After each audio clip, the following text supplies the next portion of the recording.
Yeah, we're off. Hi, guys. Good to be back.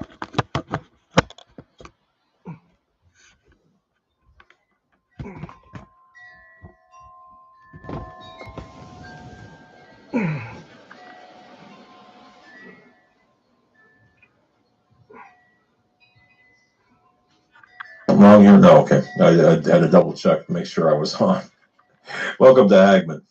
It's the Hagman Report where truth can't be silenced. And you know, I am so fortunate to have with me, as far as I'm concerned, one of the most distinguished gentlemen walking the planet today. He's got, if I read his entire bio, we'd still be here tomorrow. I've met this gentleman. I'm not sure if he remembers me. I met him in Florida a number of years ago. And you talk about one of the most intelligent people that I've met. It's Mr. Gary Stearman. Now, I want to bring something up here because for his, and folks, you know Gary Stearman, prophecywatchers.com, and you can find his bio at prophecywatchers.com/Gary Stearman. But hey, Diane, good to see ya. Description box. But listen Shut to the door this. properly, please, Okay, babe. listen to this. Little doggy can I hang with grew you. up in the world of flight, aircraft design, and an airport culture. Okay. From childhood, my expectation was that I would study engineering, which he later did, by the way, and learn to fly. And during his youth, the world included being in the company of men who operated government research and development programs, some of which were highly classified. Oh, yes, folks, there are those out there. And in their conversations, they also spoke of having experienced the reality of mysterious aerial phenomena, UFOs, aliens, strange craft, supernatural, natural. He wondered, he said. Okay, now, while in engineering school, he felt called to try his skills as a writer, so he added studies in linguistics, language, including, I will say, Greek and literary analysis. Oh, how important that is. I opened the show today talking about language, but I digress. There, he said he honed his research skills that would later take him into the deeper studies of scripture. And this is where the two things kind of mesh together. And though he had not been raised in the gospel, and at that point had never received Christ. And I'm going to do your one, the Antichrist, and the third temple with Steve Quayle, if you don't mind. I was going to do that next. So that's kind of the backdrop in which we find ourselves. And again, we're talking with Gary Stearman, prophecywatchers.com.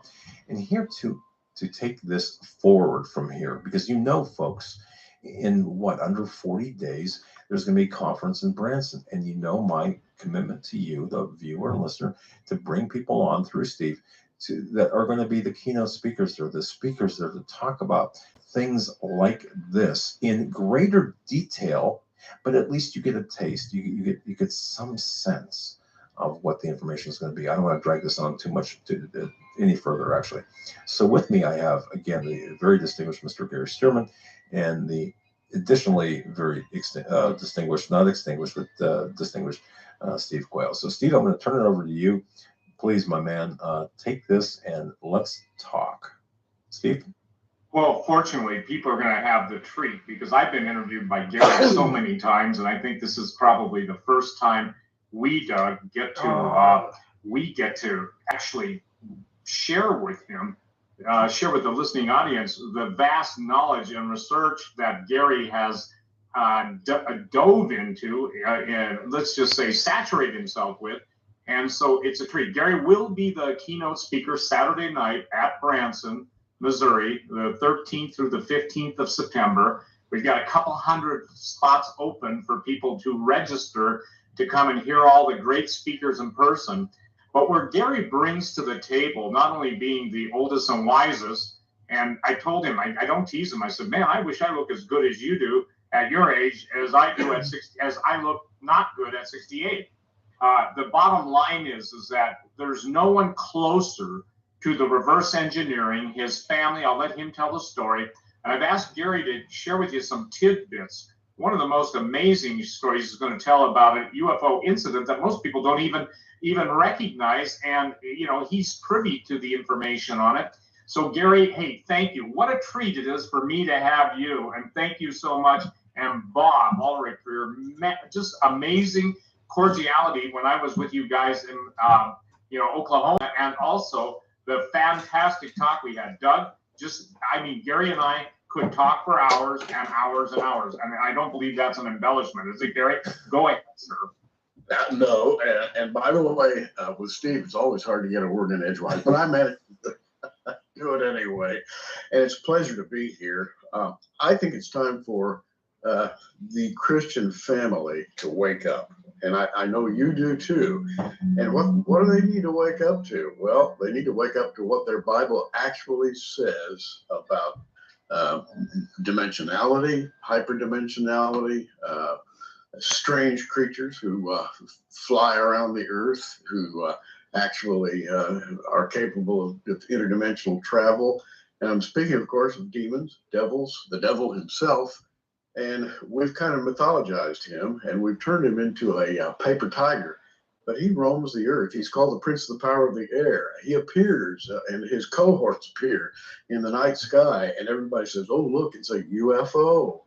Well, years ago, too many years ago to count, that explanation simply did not ring true with me.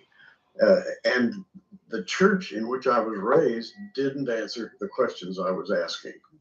I once asked, why don't we see angels anymore?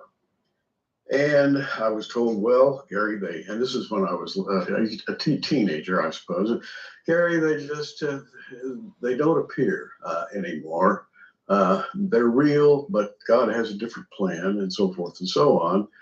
And yet, in common reading, in common conversation, the subject of supernatural beings came up over and over again in my early life, and I knew there had to be an explanation. The explanation, of course, for what is commonly called UFOs is a war that's continuing in the heavens as we speak. And we see the, if you will, the shrapnel, the broken parts and pieces. And I'm thinking, for example, of that pasture down in Texas, or over in New Mexico. There's another pasture. This one I'm speaking of is north of Dallas, and there's another pasture over near Roswell, where all kinds of parts and pieces were found. And what could those have to do with angels and demons? Well, everything, as you know, Steve. And so this is kind of what drives me. Is to merge the gospel and the truth of the Bible and Bible prophecy with scientism and pseudoscientism as people try to either explain or explain away UFO phenomena. Well, and I think that you nailed it. And this is something that we're trying, Gary. You're trying at Prophecy Watchers. I'm trying. We're all trying who are dealing with these subjects as authors, researchers, to get the Christians ready for the greatest deception in the history of the world that's now coming forth, even from the military that denied all of the UFO findings for all these years. So if you would be so kind, share. First question I want to have for you before we go into anything is your opinion of the Navy's footage, all of the, everything's breaking now. Even the head of NASA about close to 6-8 months ago made the statement they're going to find life on Mars. He's not talking about microbial life. But will you share, please, at this point, the rush to disclose and as it applies to the end times, because they want to get their dialogue out, and what you and I and others are doing, all the researchers that we basically, you interview, I interview, or we talk together, we're trying to beat them to the punch, and that's for the sake of the mental health and the total salvation, too, of Christians that have lived in denial or will be destroyed. Go ahead, sir. Yes, as you know, the expectation in the heart of the average 30-year-old today has been very carefully conditioned through movies, books, cultural exchanges, texting and Skyping.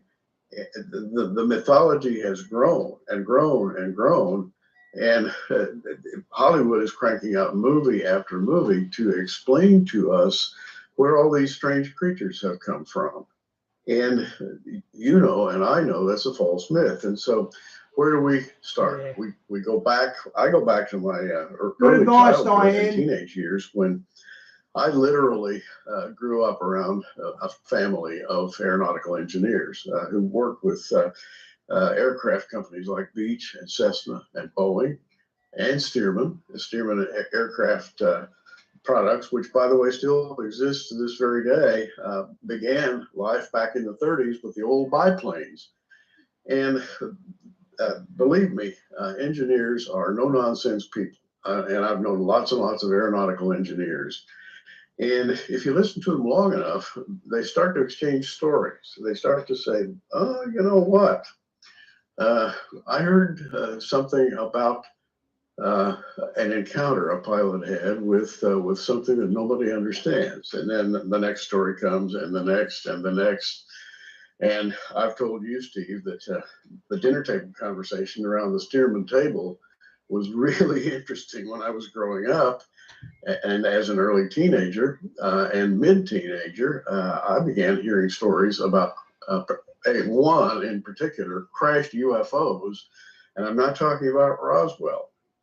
Roswell had already happened, and everybody had mythologized it to some degree at that point in time. But then, again, around the old Stearman dinner table, there was talk of another crash in Colorado. This one, even more spectacular than the one in Lubbock, or not Lubbock, but Roswell. And I can provide a lot of detail and will at the conference of what they found at the Colorado UFO crash, which, by the way, nobody's ever read about that I know of. Wow. But I have seen and heard and talked with the actual participants in the exploration team that went in and looked at the crash. So that's one thing I'll be talking about. Well, I think too, we'll just wet their whistle. The viewers to Hagman's report right now, Doug's report, is that it was an alien craft. There were alien bodies. The area was secured. And it's one of the most astonishing stories. Why do you think that one is just in the background? And maybe it's because of God's timing through you that it's brought out.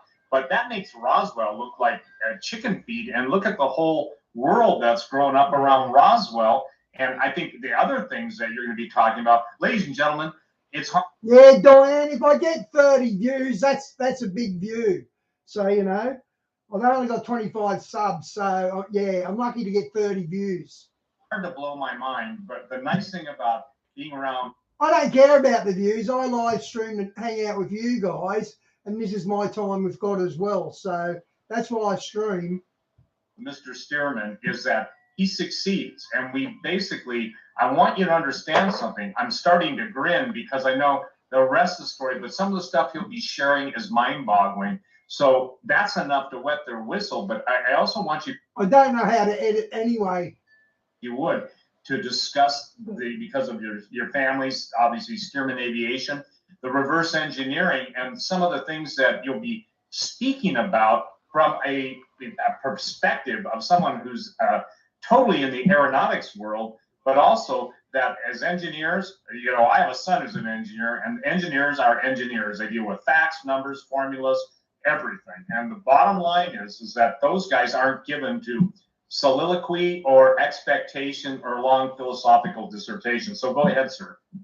Yeah, hard rocks, nuts and bolts, and just the facts, and that's what they're interested in.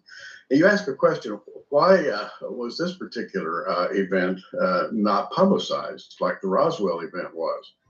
And I think the answer is this was about 5-6 years after Roswell, and I think by this time they had perfected their cleanup. They had anticipated something like this happening again, and when it happened, they were ready, and nobody ever heard a thing about it. And I know very little about it, but I do know enough to share, and it does add to the broad picture of what's going on. I guess here's a question, Steve, and you've dealt with this, I've dealt with it. These little guys are masquerading as space aliens who came from, who knows, Epsilon Eridani, or, you know, some exotic star system far, far away. And yet you and I both know that they don't come from some star system far, far away. They're interdimensional. They're spoken of in the Bible as angels and demons, and they're constantly working at some task or other to try to befuddle the plan of God. And if you go back to Greco-Roman history, the Greeks spoke very, very much at length concerning the work that these little guys were doing. And it's astonishing if you go back, for example, and read the histories of Hesiod. He describes what we would call UFO aliens in great detail. And he says that, hey, the demons are our friends, and we should play up to them and develop a relationship with them, and they will bless us if we do. And so you can go back as far as you want. Go back to Abraham and his battle in Genesis 14 with the four kings. When the giants show up, and there's a tremendous, I would call it a world war, waged at that time.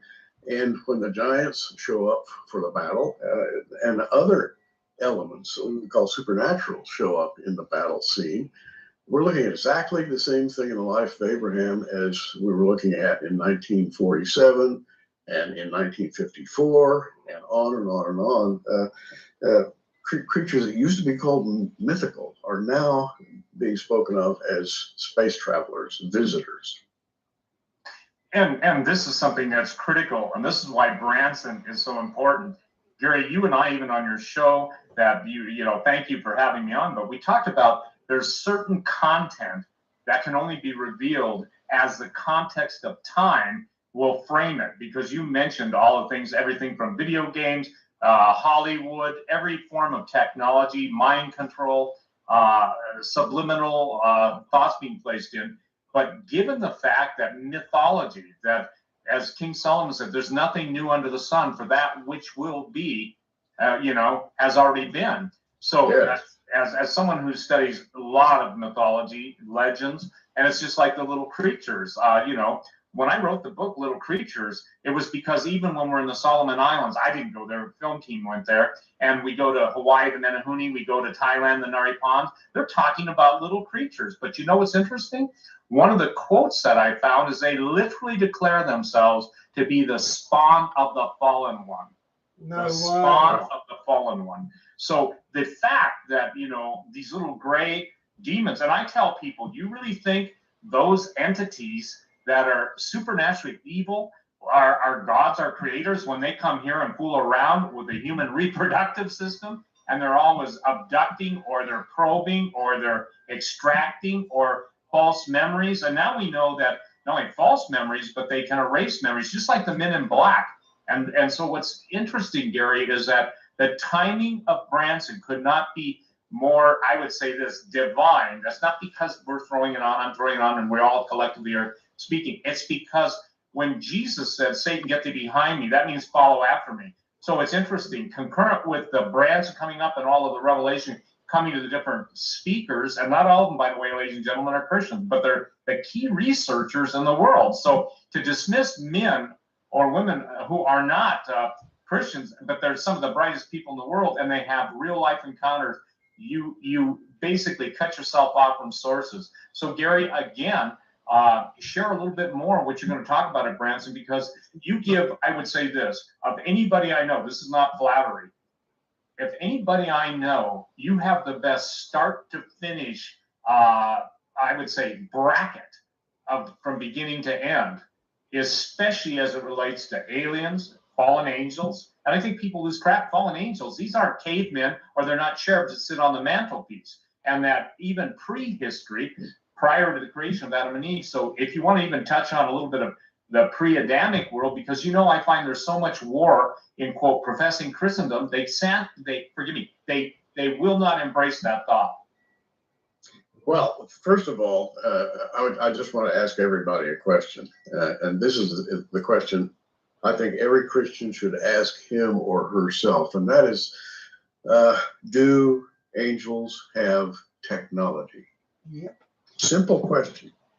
But believe me, it's an important question, because we've all been raised, and I think the church has been reared to suppress anything that suggests that God has any sort of technology, that his cherubs, that his seraphs, that the angels on high, the throne guardians, the guardians of the various regions of heaven and earth, well, they do what they do by, I guess, what we might call higher knowledge or maybe magic. But I ask the question again, do angels have technology? And I believe with all my heart that yes, angels have incredible technology. And if you know how to read the Bible and if you know how to watch what the angels are doing, and I'm talking about the good guys, the angels that did not rebel, the way they behave is very logically, rationally, if you will, technologically. They go about in chariots. Well, what's a chariot? I don't know what an angelic chariot would look like, except maybe I do. Maybe I'm going to share that at your meeting in September, because I think I have great insight into what those chariots of the angelic realm look like, and believe me, they are high tech beyond your wildest dreams. Well, if the good angels have technology, what about the bad angels? Do they have technology? And there we come to an excellent question, because the guys in Roswell, the guys that crashed in Colorado that I'm going to tell about, they had an incredible technology, which, by the way, has been somewhat pirated by a number of research labs in the years since 1948. And we're talking about all the major research labs, IBM and Bell Labs, Lockheed in California, which, by the way, has the skunk works. And where do you suppose they got all their good ideas? So, this to me is the center of the story, and it brings the Bible into the 21st century. The Bible is not some archaic, crinkly old book that you just read on Sunday. The Bible is the handbook and the guide for planet Earth. And I think that the technology issue is really important. One of the things that I believe that, and I was told this by multiple witnesses, multiple from intelligence people, guys who want to clear their hearts, clear their conscience, and they come to Jesus, and they want people to know. But the special operations world of every major country is looking for the ancient technology. They're looking for the ancient math. They're looking for the secret, if you will, arcane, occult, and hidden secrets. And that's what the mystery schools are all about. And we know from the book of Revelation that Satan is going to utilize that technology to deceive, to seduce, and destroy. And that's why it's so important that people do understand that they do have technology. And it's even, you know this, in reading the, if you will, the Golden Age mythology. Atlantis was destroyed when they started tampering with the human genome and mixing it with animals. And now we got CRISPR technology, and we got all these things. And technology cannot save people any more than a political process will. But, share some of the fascinating ancient technology, if you want to just touch on it, because we got to cover a lot of stuff in an hour. Well, in the analogs of Plato, there are a number of references to ancient technology. One of them is he talks about the ancient city of Atlantis, which had a lighting system. And he mentions that it operated on some form of copper alloy. And the copper alloy that, no one really knows what the alloy was. He refers to it in the Greek as he's talking about Atlantis, but he's very clearly talking about a city that is powered by some kind of technology. Well, who built the city? Well, according to Plato, Atlas built the city. He was one of the fallen ones who came down from the heavens. He took an earthly wife, and he immediately began to build a circular city, which is it was a series of concentric rings, apparently somewhere on the edge of the Mediterranean Sea, or what we call the Mediterranean Sea right now. And boats came and went into the city of Atlantis, and Atlas was the ruler of Atlantis, and it was a high-tech city. Well, where did Atlas come from? He was fathered through an earth woman by the god Poseidon. At least that's what is told to us by a very reliable writer by the name of Plato. And he tells it as though it's the true story. He's not making up a story. He's just saying, listen, this is what used to happen. And although we have forgotten much of many of the features that made Atlantis work, I can tell you about a few of them. And of course, the one that intrigues me is this copper alloy they had in Atlantis that generated some form of energy that was able to light up the city. And I find things like that amazingly interesting. Well, the other thing Atlantis was known for was basically its depth rays.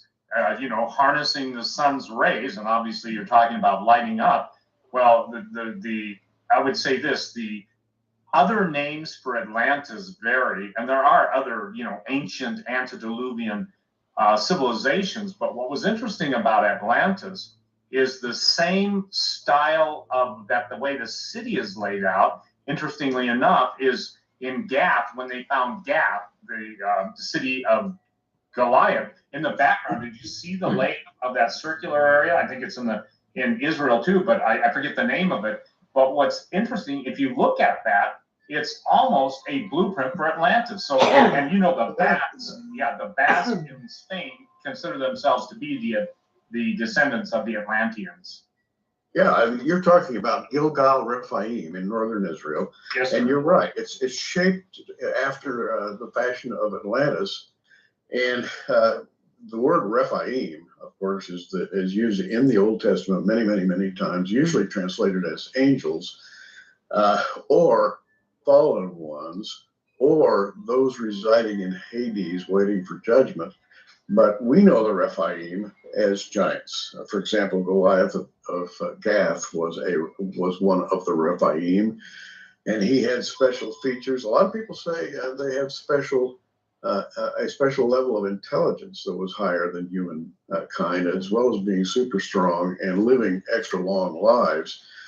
But they're called the Rephaim, and the Old Testament is absolutely full of them, and they are always connected with megalithic structure, which, by the way, and you know this as well as I, if not better, megalithic structure could not be built by men today with their current technology, right? It could not, especially like the stone of the pregnant woman in Baalbek, all of the antediluvian pre-flood structure. They defy even logic in the consequential sense. Some people say, well, they just poured it down, form of concrete and poured it in place. Well, then how do you account for the seams? You don't need those seams. And they're so irregularly shaped, that just doesn't make sense. But again, what's interesting, the Cyclops of Greek mythology were called belly hands, and they're attributed to the guys that created a lot of the underground tunnel systems. And all of the myths and legends about many of the islands in the Mediterranean are just filled with legendary, mythological. And here's the deal. The DNA extraction and looking for those things, these entities out there, they have to use mankind to open up the gates of hell, because God gave mankind prior to the fall dominion. So they use deception to get men to yield their deception, yields their place in God and their authority to make actually war on God's kids, his children. So, and even going back to the Vimanas of ancient India. So, this warfare and technology is simply fascinating to me, because now we have all these special ops groups, and that's what I'm going to be sharing at Branson. No names, just but the information. And I mean, it's staggering how much ancient technology, but they're always looking for it to either genetically super enhanced super soldiers, or weapon systems, or flying machines, aka flying saucers and Vimanas in the Hindu. So, I mean, I'm excited, Gary. And number one, thanks for coming. Well, it's my pleasure, and I'm sure there will be a lot of great conversation there among people who gather to exchange ideas, and that's the beauty of all this. There'll be people like L.A. Marzulli, a good friend of mine, a good friend of yours. L.A. is just a wealth of research accompanied by some very wise exploration. Let's put it that way.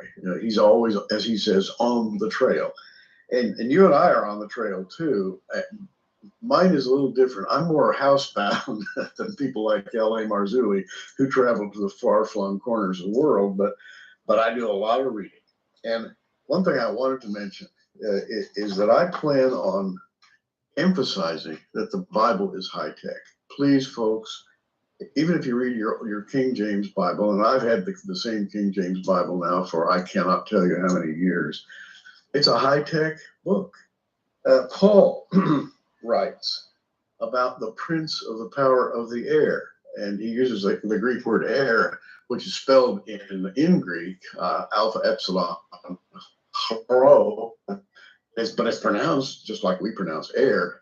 But the Greeks said the air is from the ground to the top of Mount Olympus, which is, roughly what, 8, 9, 10,000 feet. I'm not sure how high Olympus is, but that's the patrol zone of the prince of the power of the air, Satan. And then Paul says, you know what? He says, God is with you and will protect you. And he says, and I want to read Ephesians 3:17. He says, I pray that Christ may dwell in your hearts, and that ye, being rooted and grounded in love, may be able to comprehend with all saints what is the breadth, length, depth, and height. And whoops, first time I ever read that, I said, wait a minute, 4 dimensions: breadth, length, depth, and height. And the fourth one, height, comes from the Greek word kupsos, which means a high place, or it can even mean the ultimate height, the heavens. And so what Paul is doing here is giving us a little hint that there is, yes, length, breadth, length, and depth, but there's also height. And then, of course, he gives us the story of how he ascended to the third heaven. He said, I don't want to brag, but I knew a man once who went to the third heaven. Paul is talking about the dimensional, or shall we say hyperdimensional reality of heaven. And he wants us to understand that, and he wants us to be experts in it, so that when the things happen that are happening today in the world, we will not shake our heads and walk away. We will understand. The failure of modern, I would say this, I got a new word, pulpitianity, okay, with those in the pulpit being literally terrified to talk about the Genesis 6 narrative, literally being terrified to talk about aliens, literally being more terrified about the book of Revelation. Isn't it funny, Gary, that while the Christians at large, I'm going to call claimants to Christianity, are they're like more afraid of that subject, biblical prophecy, and than they are of, I guess anything else that would be the truth. Yet the world's embracing what I would call empiric reality, and the necessity of the information like that we're presenting at Branson. To my knowledge, this isn't like a UFO convention. This isn't like Comic-Con, thank the Lord. But what it is it's the cumulative experience of, I just quick and dirty calculated, 300 years at least. I mean, a lot of us are over 60. I think there's 4 presenters over 60, and there's 4 under 60. So the thing is that the cumulative knowledge, we're trying to serve our generation well and pass it on. And I'd like to commend you for the efforts you've done in your writing your book. What's your latest book? Well, I am currently writing a book on the angels and their influence. That is to say, what does the Bible say they do in real terms? And I won't give you the title just yet. I've got to keep that one dangling, and maybe because I'm not quite sure what the title will be, but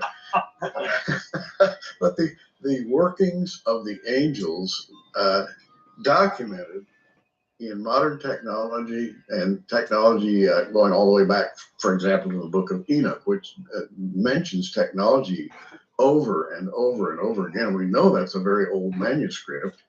Might argue about the actual source of the book of Enoch, but it certainly talks about high tech, including, and I know you know this, but isn't it amazing that features Enoch walking up to what he calls a house, and he walks in and describes his house as being full of energy of all sorts, which he tries in his own way to describe.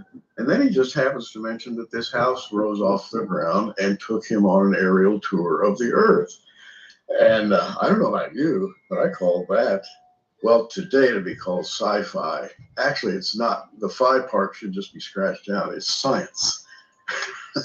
It's like the same thing with the good night, the movie with Kurt Russell on Stargates. You know, actually the movie Stargate, and it was a pyramid. Remember this? But the pyramid itself was a spacecraft. So I think the Book of Enoch, what a lot of people don't understand. Here's the thing that everyone must understand: fallen angels were such, before they fell, they were exposed to the technology. They understood the mysteries of the universe as God revealed. I mean, the secret things of the Lord belong to God, but that which he revealed.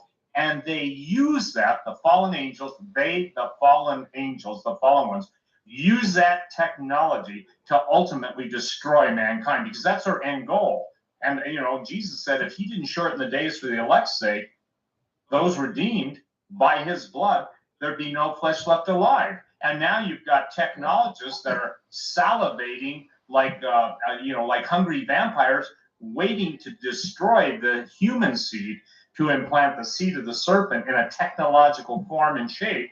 And most people, like I'll be talking about, and I asked LA this, and you remember we were there, but I asked him, LA, did you ever tie alien implant with artificial intelligence? Because there you have the seeming inorganic, organic, if you will, interplay. So I'm telling you, I can't stand my seat. I'm excited to hear what you have to say, Mr. Sheriff. Yeah. Well, what can we say? The fascinating thing to me is that we have arrived at the moment in history when all of this is exploding. For example, and you know this probably better than I do, but television now is beginning to feature disclosure, quote unquote. And that word disclosure is a very hot word right now. And the government is supposedly finding ways to leak out little bits and pieces of information to the public so that they won't be frightened when they discover the truth that, yes, we are being visited by visitors from outer space or from other galaxies.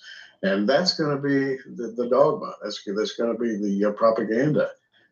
And you and I are, at least I know I am, dead set against that particular reading of world history. They're not from those places at all. They're from right here on good old planet Earth. And disclosure is, I think, a setup to form a secular government to deal with what they will present as a particular kind of problem. How do we deal with our new progenitors? Or how do we deal with the people who say they have returned to see mankind into a golden age? How do we deal with people like that? And that's what the government's going to be, I think, preoccupied with in days to come as disclosure grows.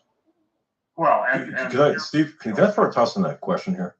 Yeah, go ahead. All right, Mr. Stearman, how will the world religions react to this? Not just Christianity, but other religions. How? And you don't have to answer. I mean, to the extent that you'd like, but I mean, how would all of the world religions react to this disclosure? I'm just curious. Well, just off the top of my head, in India, the predominant number of religions in India speak of flying craft that used to visit planet Earth, and there was a great war in the past, and after that they were not seen again. And these craft, which we would call UFOs, the Indians refer to as Vimanas, and I'm sure you've heard that term. And these flying vehicles, I think, will be at some point in the future said to have returned. The old ones have returned. For example, the Chinese worship the flying dragon. And the dragon is always accompanied by a fiery disc. Not many people know that, but the fiery disc is a Chinese emblem, which used to appear in the skies quite regularly, say the Chinese. And Taoism really deals with this. But imagine the dragon showing up with his flying disc. Hey, good to see ya. And so you've got the Indian, the Hindus, and then 1,000 other religions over in the Far East, all looking for the old ones to return. And just to answer your question quickly, I think that they will say, wow, it's happening. It's the old ones have come back, and we're about to enter a new golden age. All right. Well, thank you. Sorry, Gary.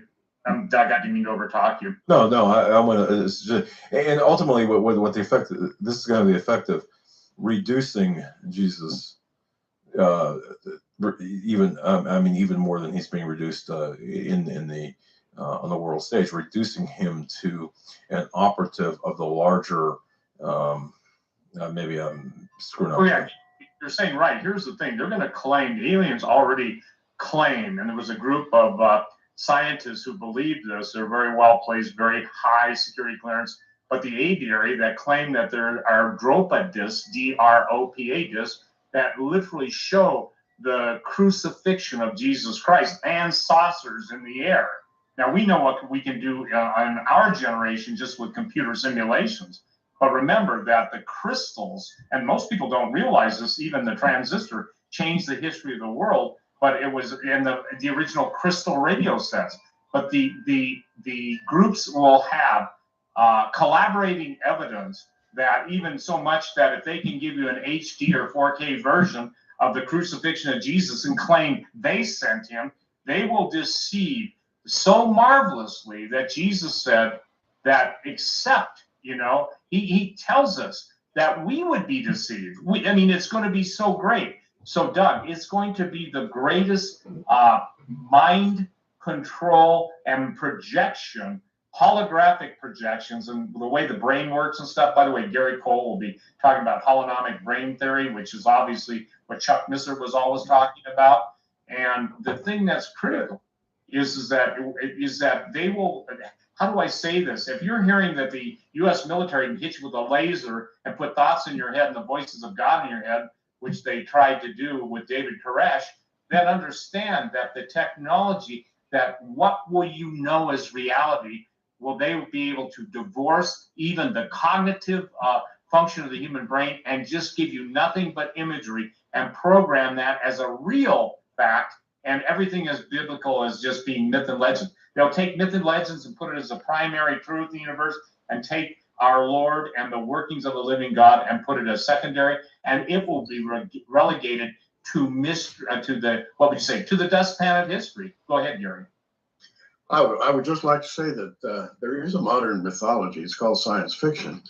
And Arthur C. Clarke, who was, by the way, a satellite theoretician, he developed all the formulas that enabled us to put communications satellites in orbit. So he's a brilliant man. He wrote a series of sci-fi novels, the first of which was called Childhood's End. And he had humanity in the latter days visited by a benevolent personage who finally inspires confidence in the leaders of planet Earth. And he agrees on a certain day he will land and get out of his ship and greet the masses, and a new golden age would be visited on planet Earth. Well, when he, I'll give away the secret here, the last chapter, when the ship lands and the new overlord gets out of the ship, guess what? He has leathery skin, he has fangs, pointy ears, horns, and a forked tail. Wow. But he's a wonderful man. And that's the end of the story. Just describe my mother-in-law. Yeah, I think a lot of people can immediately relate to that description. But here's the deal, and that was before the Underwood deviled ham, caricature of the devil was placed on their marketing thing. And I think that's really important, because the lying signs and wonders, and this is something I tell people about the two witnesses, Gary, God isn't just going to leave Satan incarnate and the false prophet on the earth and then allow, his creation just to go, well, what does this mean? God will have his two witnesses to be able to challenge. And, the point being is, if it's Elijah and Enoch, which I believe, if it's Moses, and Moses be the only guy in history to die twice, obviously the angels buried him. So if you're going to have the most supernatural war games, and let's call it war games, because in some people's mind, war is a game. In my mind, it's the eternal destiny of billions of people's souls. But if you're going to be challenging, they're going to be deceiving on a level that's been unparalleled in history. Jesus said there's never been a time like it, nor would be again. And so then it only stands to reason, if you've got Satan coming down, inhabiting the Antichrist in place of Jesus Christ, that there would be two powerful witnesses. By the way, they've been in heaven. They know what's going on. They don't have to read the headlines on the internet. The point is that they're going to come and challenge supernaturally. So in that realm, we have, in essence, the biggest supernatural battlefield that's playing out. And already, you call it in the mythology, your definition of sci-fi is perfect, because it is laying the mythological base. Just like there was an Outer Limits that showed a flying saucer, and it was kind of like a gray alien. I don't know if you remember that, but his body fluids were literally powering the craft. And they got the craft, the alien died, but they couldn't power the craft because his body fluids weren't, that was somehow the power. Well, there's instances where they found that in modern history. So I don't know the episode, but it's an Outer Limits episode. So as you are now watching the unveiling, and let's say this, not so much disclosure, I would use the word satanic enclosure. In other words, God gave us his wonderful creation. The heavens declare the glory of God, the earth shows forth his firmament, or his handiwork. The thing is that now you've got all this stuff converging. And Doug, you said a powerful word. I posted an article today, and Dave Daubermeyer is to be commended about what happened to the name of Jesus. Jesus is being criminalized while the criminals are being sanctified. And I don't mean biblical sanctification. I mean the exalted ones. Maybe there's a better word. Your thoughts on that? The idea of standing up against Jesus with the force of the state, I think goes all the way back to the Roman Empire and Pontius Pilate. That incredible narrative that culminates in the crucifixion of Christ. I think you can replay that in the latter days, and there will be a modern day Pontius Pilate standing up, probably in the very near future. Perhaps there are a few candidates out there right now standing up against Jesus. You and I know that he is the creator of the heavens and the earth. He has more high-tech solutions in his little finger than we can imagine in a lifetime. And he is, what can I say?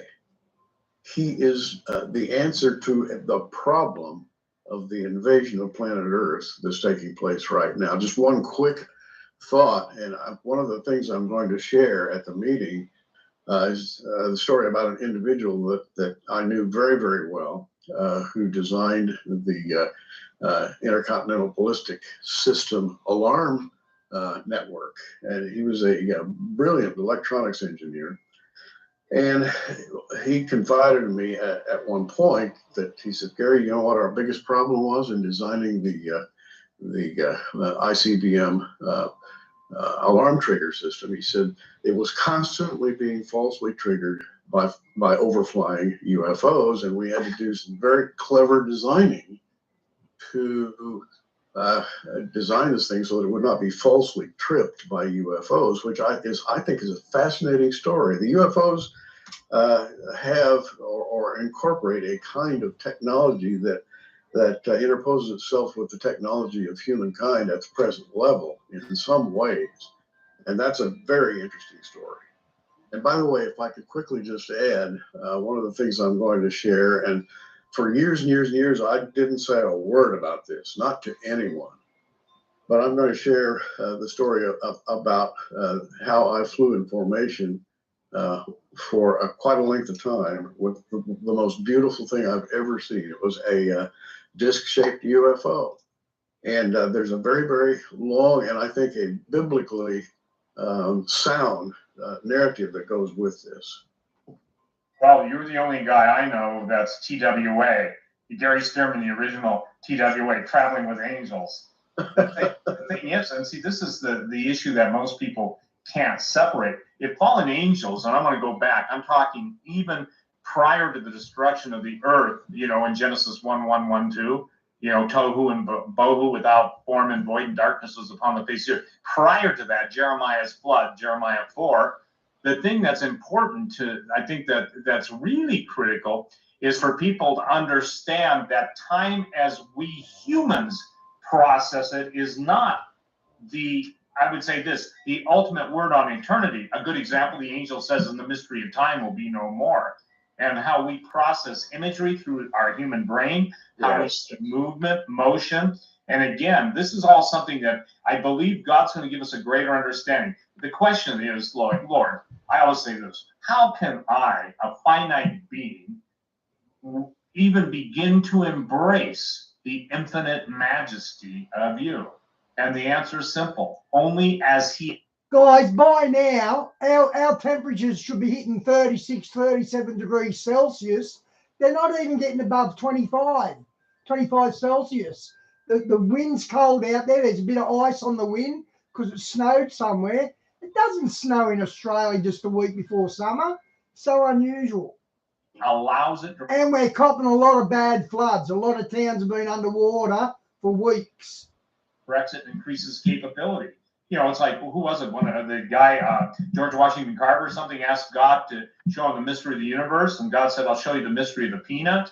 And the peanut, and that's what I'm trying to say. Despise not the day of small beginnings. So, in the technology realm and the Book of Enoch, you know, people fight that too. I'm told there are 360 books of Enoch by Spec Ops, Black Ops guys. And that one of the things that is really critical is that we only have fragments of the Dead Sea Scrolls. Also, the Book of Giants. Hardly anyone ever mentions the Book of Giants that were found in Qumran too, which lays out the detail. Somebody says, why are you always talking about giants? Well, the Rephaim, okay? The megalithic structures, the technology.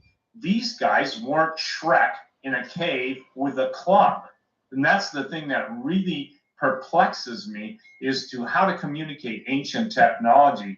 And I think having you at Branson to, you know, I wish I could give you 8 hours, you know, and, or actually, you know, we'll kick everybody out and we'll just sit down, mics and talk back and forth. I'm just kidding. Go ahead. I'm glad you're kidding. I don't know whether I can go 8 hours. Yeah, I don't think I can anymore either, but go ahead and share now, Gary. Doug, how long do we have? Because I want to give Gary the maximum amount of time on this interview. 12 minutes, sir. Okay, go ahead and go for it. Anything you want to share. Don't need to throw it back to me unless you need to, or Doug breaks in, because this is about you. Well, you know, actually, it's not about me. It's about the phenomenon. And honestly, if there were any other way to share this without standing up in public, I probably would find a way to do it, because think about it in this way. You and I and many, many others are sort of on the cutting edge of talking about something that, well, is suspect. And there are a lot of churches that don't want to hear what we're talking about. And they would rather stay with a simple, formulaic approach to salvation and so forth. And God bless them. You know, I believe in the saving blood of the Lord Jesus Christ. However, I believe the Christians ought to be the smartest people on planet Earth, because they've got the book. We have the Holy Spirit, and we have the ability to understand what's written there. And when you compare that to what's going on, we understand it all. We understand places where demons thrive. We understand UFOs. We understand the plan of Satan. We understand that we are building to a climactic latter-day invasion of angels, of the fallen kind. And when we begin to understand all this, we can glorify the Lord in ways that we wouldn't have been able to do before. And this is the thing that I want to transmit to other people. This is the burning message in my heart, because the little secrets that I've heard all my life all go together to say that there is an immense plan underway. It's a high-tech plan to bring about the people of God to a wonderful new world that the fallen ones could only dream about creating. They rebelled against God, and they tried to build a wonderful world, and they failed at every turn. And they're back again. They're trying to repeat what they did before, I think, the flood of Noah. And they're trying to repeat what they tried again for the second time at the Tower of Babel, the days of Nimrod. They won't give up. They just keep coming back and coming back and coming back. And if we can present the story that way, our military-industrial complex, the global military-industrial complex, is wrestling not against principalities or against the power of earthly beings, but against principalities, namely heavenly powers. And if you phase or stage the next wars or series of wars on that premise, suddenly you're going to be able to understand what the Bible says about what's coming. Doug? And that's. Go ahead. I don't know. I mean, where can I go from here? Except I have. I think I have a number of proofs.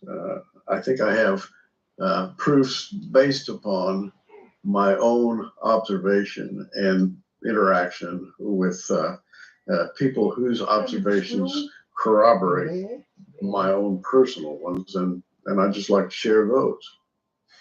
And Steve and Mr. Sturman, it's my belief that when I look back and I look at the different conferences and different events and everything that's going on, I look at Steve, I think you mentioned this earlier, I think it was pretty profound, the timing of the release of the information. And right now, I think we're at this cusp where you turn to Drudge, you turn to other news aggregate sites, and you can see this disclosure coming about. So the timing of all of this, and even more importantly, with respect to Branson, the individuals like Mr. Stearman coming on to explain not just to bracket the historical with the current and give us insight into the future, what we can expect. So the bottom line, and this is why I like having these periods of time, and I'll get emails saying, "Oh, you just want to sell tickets." Well, yeah, of course, but even more importantly, it's the information that is so necessary out there to avoid this strong delusion and deception. And then once people know this, I mean, the more armed with it, as we're armed with knowledge, and Gary Stearman being the keynote speaker, given his experiences, knowledge, and background, I can't think of a better way to invest your time, your money, your focus than this. So that's why I just want to kind of put this in perspective. This is about saving souls and not allowing our children and their children, perhaps. Look, I don't know what that is. You know, I mean, that's what this is about. Yeah, absolutely. You know, I have to interject one thought here, and that is, I have read science fiction all my life. As I got older, I kind of gave it up because it became less and less exciting. The Bible became more and more exciting. But we live in a sci-fi culture. Video games, the Avengers, all the Marvel crowd, you know, all those supernatural guys, Superwoman, Superman, super this, super that. And we have now a whole generation on planet Earth who wear the little Superman t-shirts, the Superwoman t-shirts. They have little pins on their little t-shirts that shows a slanty-eyed, almond-eyed green guy. And they're worshiping this whole construct of the ancient ones come back to fix things. Yeah, well said, Han. That's so true. There's also, if you've noticed on any of the late sci-fi movies, they always are staged on an apocalyptic theme. Well, the word apocalypse is a biblical word, and these kids are being taught through sci-fi to expect an apocalypse, and the heroes of the apocalypse are going to be the ones that we call devils, demons, and the devil himself. And if that isn't cause for Christians to rally and get out there and tell the truth, I don't know what is. Amen to that. Steve, go ahead. Yeah, one thing I want to say. In the Bible, God says his people are destroyed for lack of knowledge. Not because, and it doesn't say in these words, just people are destroyed of lack of knowledge, and because they reject the knowledge. And so in rejecting that which God is trying to warn, it's like telling somebody there's a minefield out there and, you know, turning somebody loose. I used to say this, it's like being a one-eyed man. I'm not making fun of anybody that's lost an eye, on a pogo stick, bouncing around, not knowing how to read the sign and going, I don't see any mines. Of course he doesn't see any mines. They're hidden. But the minute he touches it, it's eternity and serious. So that's That's the caricature I get in my mind. This is different. This is why Branson, it's just like our transhumanism and hybrid age conference last year in September was so critical. AI fills the headlines. Transport and transfer to outer space is filling the headlines. The richest 3 guys in the world are headed to the stars. The interesting, I say, this phenomenon is, while they're headed to the stars, the star people, as the Navajo call them, are headed back to Earth. And isn't it interesting, Gary? Everything they had in heaven, I'm talking now specifically the angels who fell, they left their first estate, come here, and they couldn't achieve what they thought they could achieve apart from mankind. So now they seduce mankind to cooperate using God's original authority given to the descendants of Adam and Eve. And Adam and Eve, they forfeited that in the garden. But now they're trying to utilize, I would say this, they're trying to get the collective, whatever gifts and graces of everybody that goes after the evil one to bring together to somehow feel that will attenuate or fuel their new man, their new Uberman, their new super. Oh, yeah. And so I think that, ladies and gentlemen, that's why this stuff is important. And Gary, I'm excited. Thank you for coming on. And thank you for sharing the cumulative knowledge that you've given us.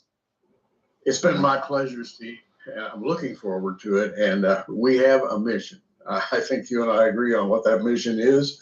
And I look forward to working with you. Oh, thank you, Gary. Thank you to Bob Ulrich, too. Tell Bob thank you very much. I'll say hi to Bob. Thank you. And that goes for we here, Eric the Tech, myself at the Hagman Report. And Mr. Stearman, thank you so very much for your gracious gift of time this evening. Steve, I want to thank you, too, for your gracious gift of time. And we've got about a minute left, Steve. If there's anything that you want to plug in right now, it's Sure. to you. I think Okay, we don't want to hear Steve's plugs. Okay, this was Hans. Hand done this a couple of hours ago, guys. The volume, the audio's good. With the right hand, but the real evil, the real takedown, takeover of planet Earth, and the positioning for. But the COP27, this Sharm el Sheikh climate change conference, we're going to be talking about that and about the pagan 10 commandments, which are obviously 10 compliance orders, if you will, on this and more. With me, Steve Quayle from stevequayle.com. And I want to say, welcome, Steve. Thank you for joining me today. Well, thank you, Doug, for letting me come on these Thursdays, because, ladies and gentlemen, what's going on at Egypt is probably the most provocative spiritual events of our time.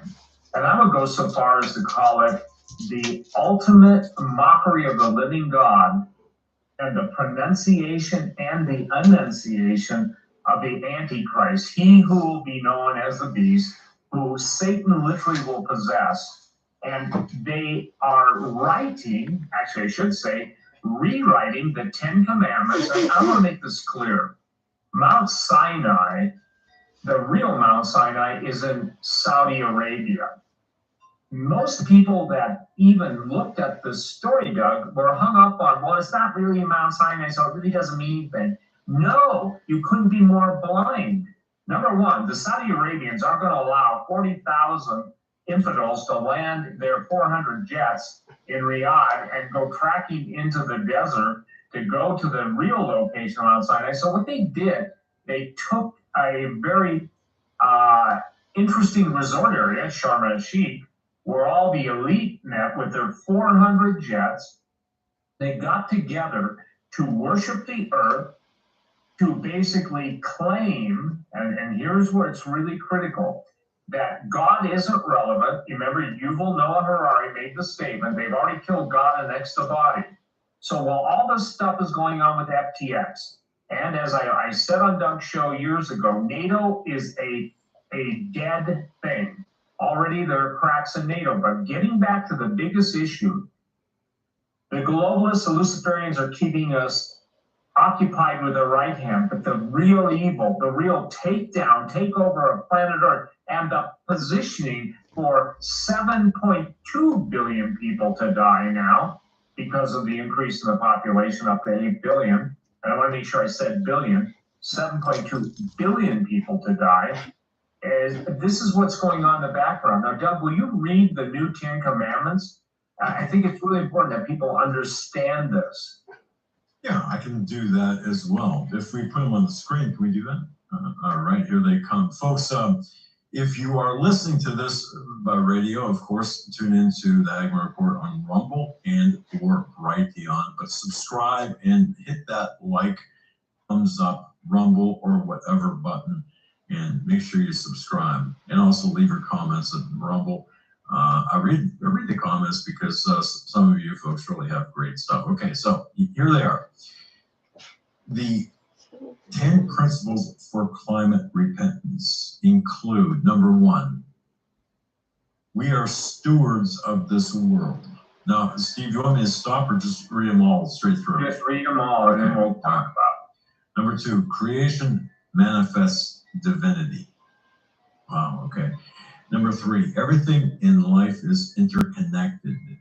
Number 4, do no harm. 5, look after tomorrow. 6, rise above ego for our world. 7, change our inner climate. That is, again, change our inner climate. 8, repent and return. To what? Number 9, every action matters. And 10, use mind, comma, open heart. And that's those are Hey, very good to see ya. principles for climate repentance. Climate repentance. Go ahead, Steve. Thank you. Well, ladies and gentlemen, in case you would need, and you really do, we all need to understand, and Eric, just leave them up on my screen so I can read them correctly into the camera if you don't mind. We are stewards of this world, and I want to just go ahead and leave it up. I want to read Romans chapter 1 for you guys to understand, starting at verse 18. For the Romans, the very first thing Paul the Apostle sets out for the Romans who believed in every other god, and if it wasn't Roman gods, it was Greek gods, if it wasn't Greek gods, it was somebody. But for the wrath of God, now keep in mind, for the wrath of God is revealed from heaven against all ungodliness and unrighteousness of men who hold the truth in unrighteousness, because that which may be known of God is manifest in them, for God has showed it unto them. For the invisible things of him, the living God, from the creation of the world, are clearly seen, being understood by the things that are made, even his eternal power and Godhead, so that they are without excuse. Now, here it is, ladies and gentlemen, the key verse, because that when they knew God, this is talking about the human race, even at its beginning, they glorified him not as God, neither were thankful, but became vain in their imaginations, and their foolish hearts were darkened. So, ladies and gentlemen, professing themselves to be wise, they became fools and changed the glory of the uncorruptible God into an image made like unto corruptible man, and to birds and four-footed beasts and creeping things. So, ladies and gentlemen, the thing that's critical in this is they began to worship the creation. They worshiped anything but the Creator. Now back to the 10 Commandments that Doug just read. We are stewards of this world. That's true. And in that truth is what they're trying to get people to basically be controlled by the very weather, by the very geoengineering, by the very biological attacks on us through vaccinations, by starvation, by drought, and all these things are being generated. Now, God is in ultimate control, and I want people to understand something. Just because the mass of humanity doesn't understand geoengineering, doesn't understand weather wars, doesn't understand the true spirit behind the Great Reset, I call it the Great Flush. But anyway, the Great Reset is this is a war on the living God and a war on Jesus Christ. When the Antichrist comes on the scene, and this is an introduction, because when you're talking about the Antichrist, and we're going to be talking about the two witnesses. Now, when they say we are stewards of this world, the first one of their new commandments, what they are basically saying, they're in control, God is not. Creation manifests divinity. That's another bunch of BS.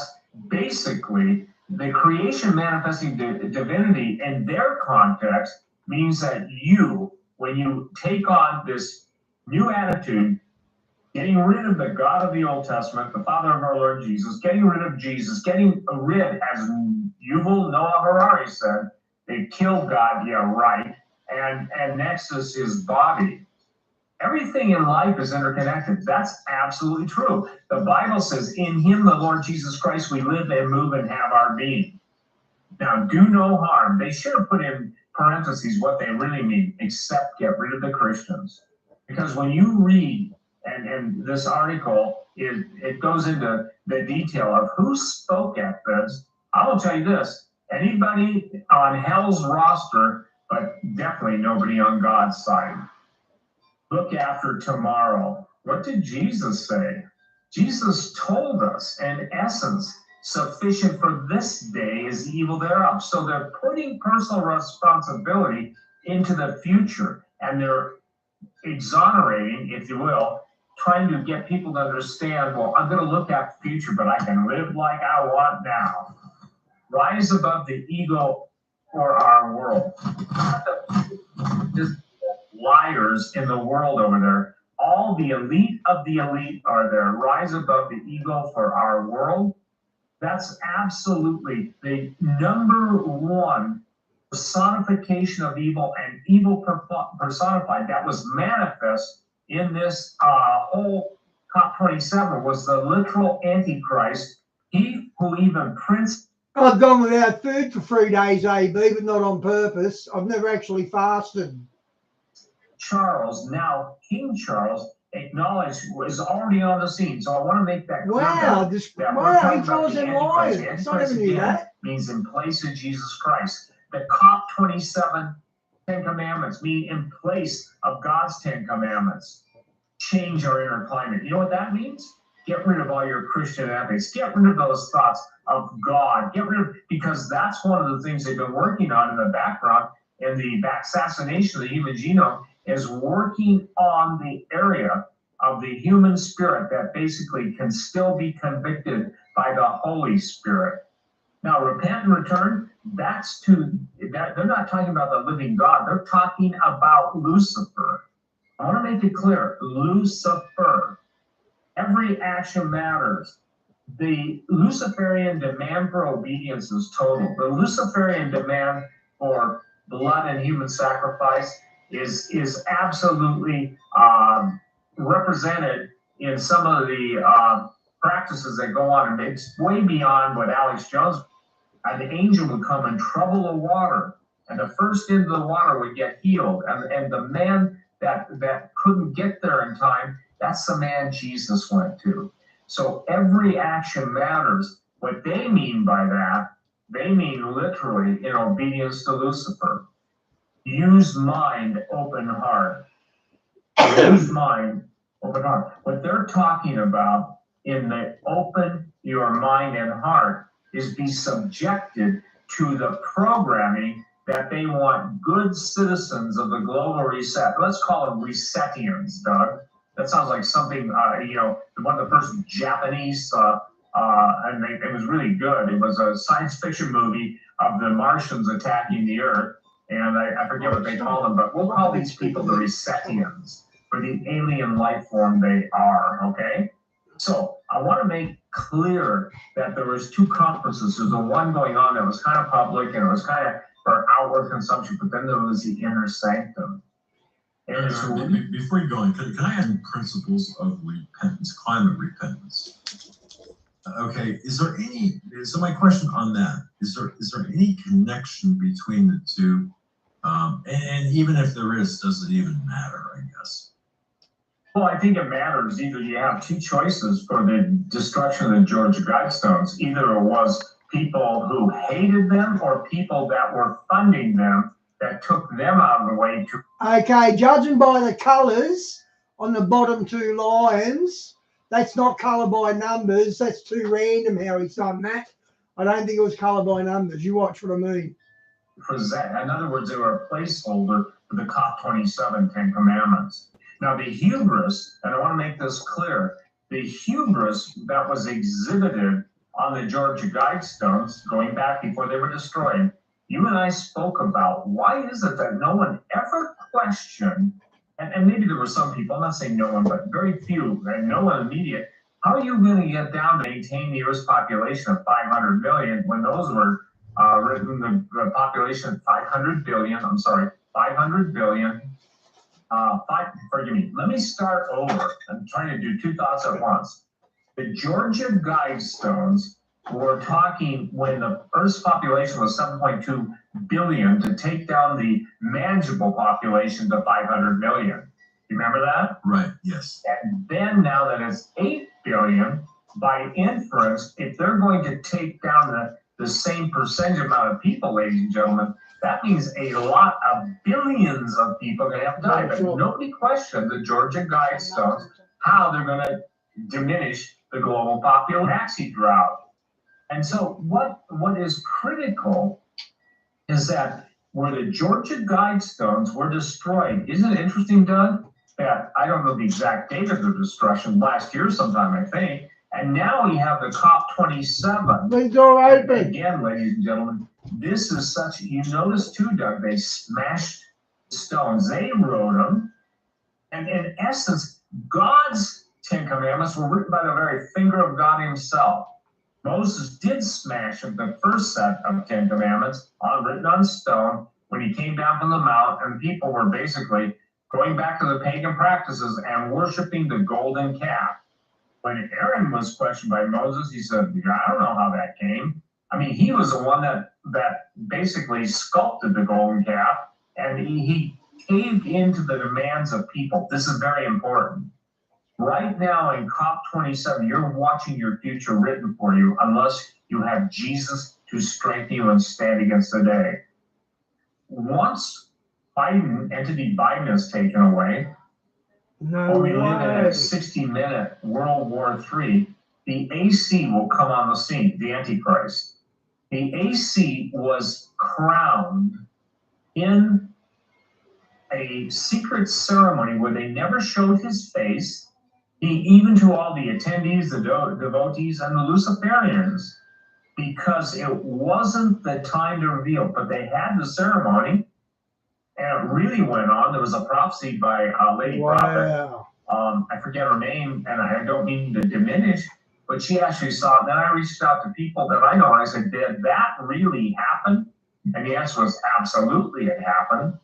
And the time of the great reveal, this is interesting, Doug, as an investigator, you'd probably say, now, why would they not reveal at this time? Because they need the entire, if you will, destruction of the West to bring about the total implementation of here's the man of peace, and with no ability to contest it, actually revealed it to the United States, as Britain has, as New Zealand, Australia, and look at what's happening in Australia right now.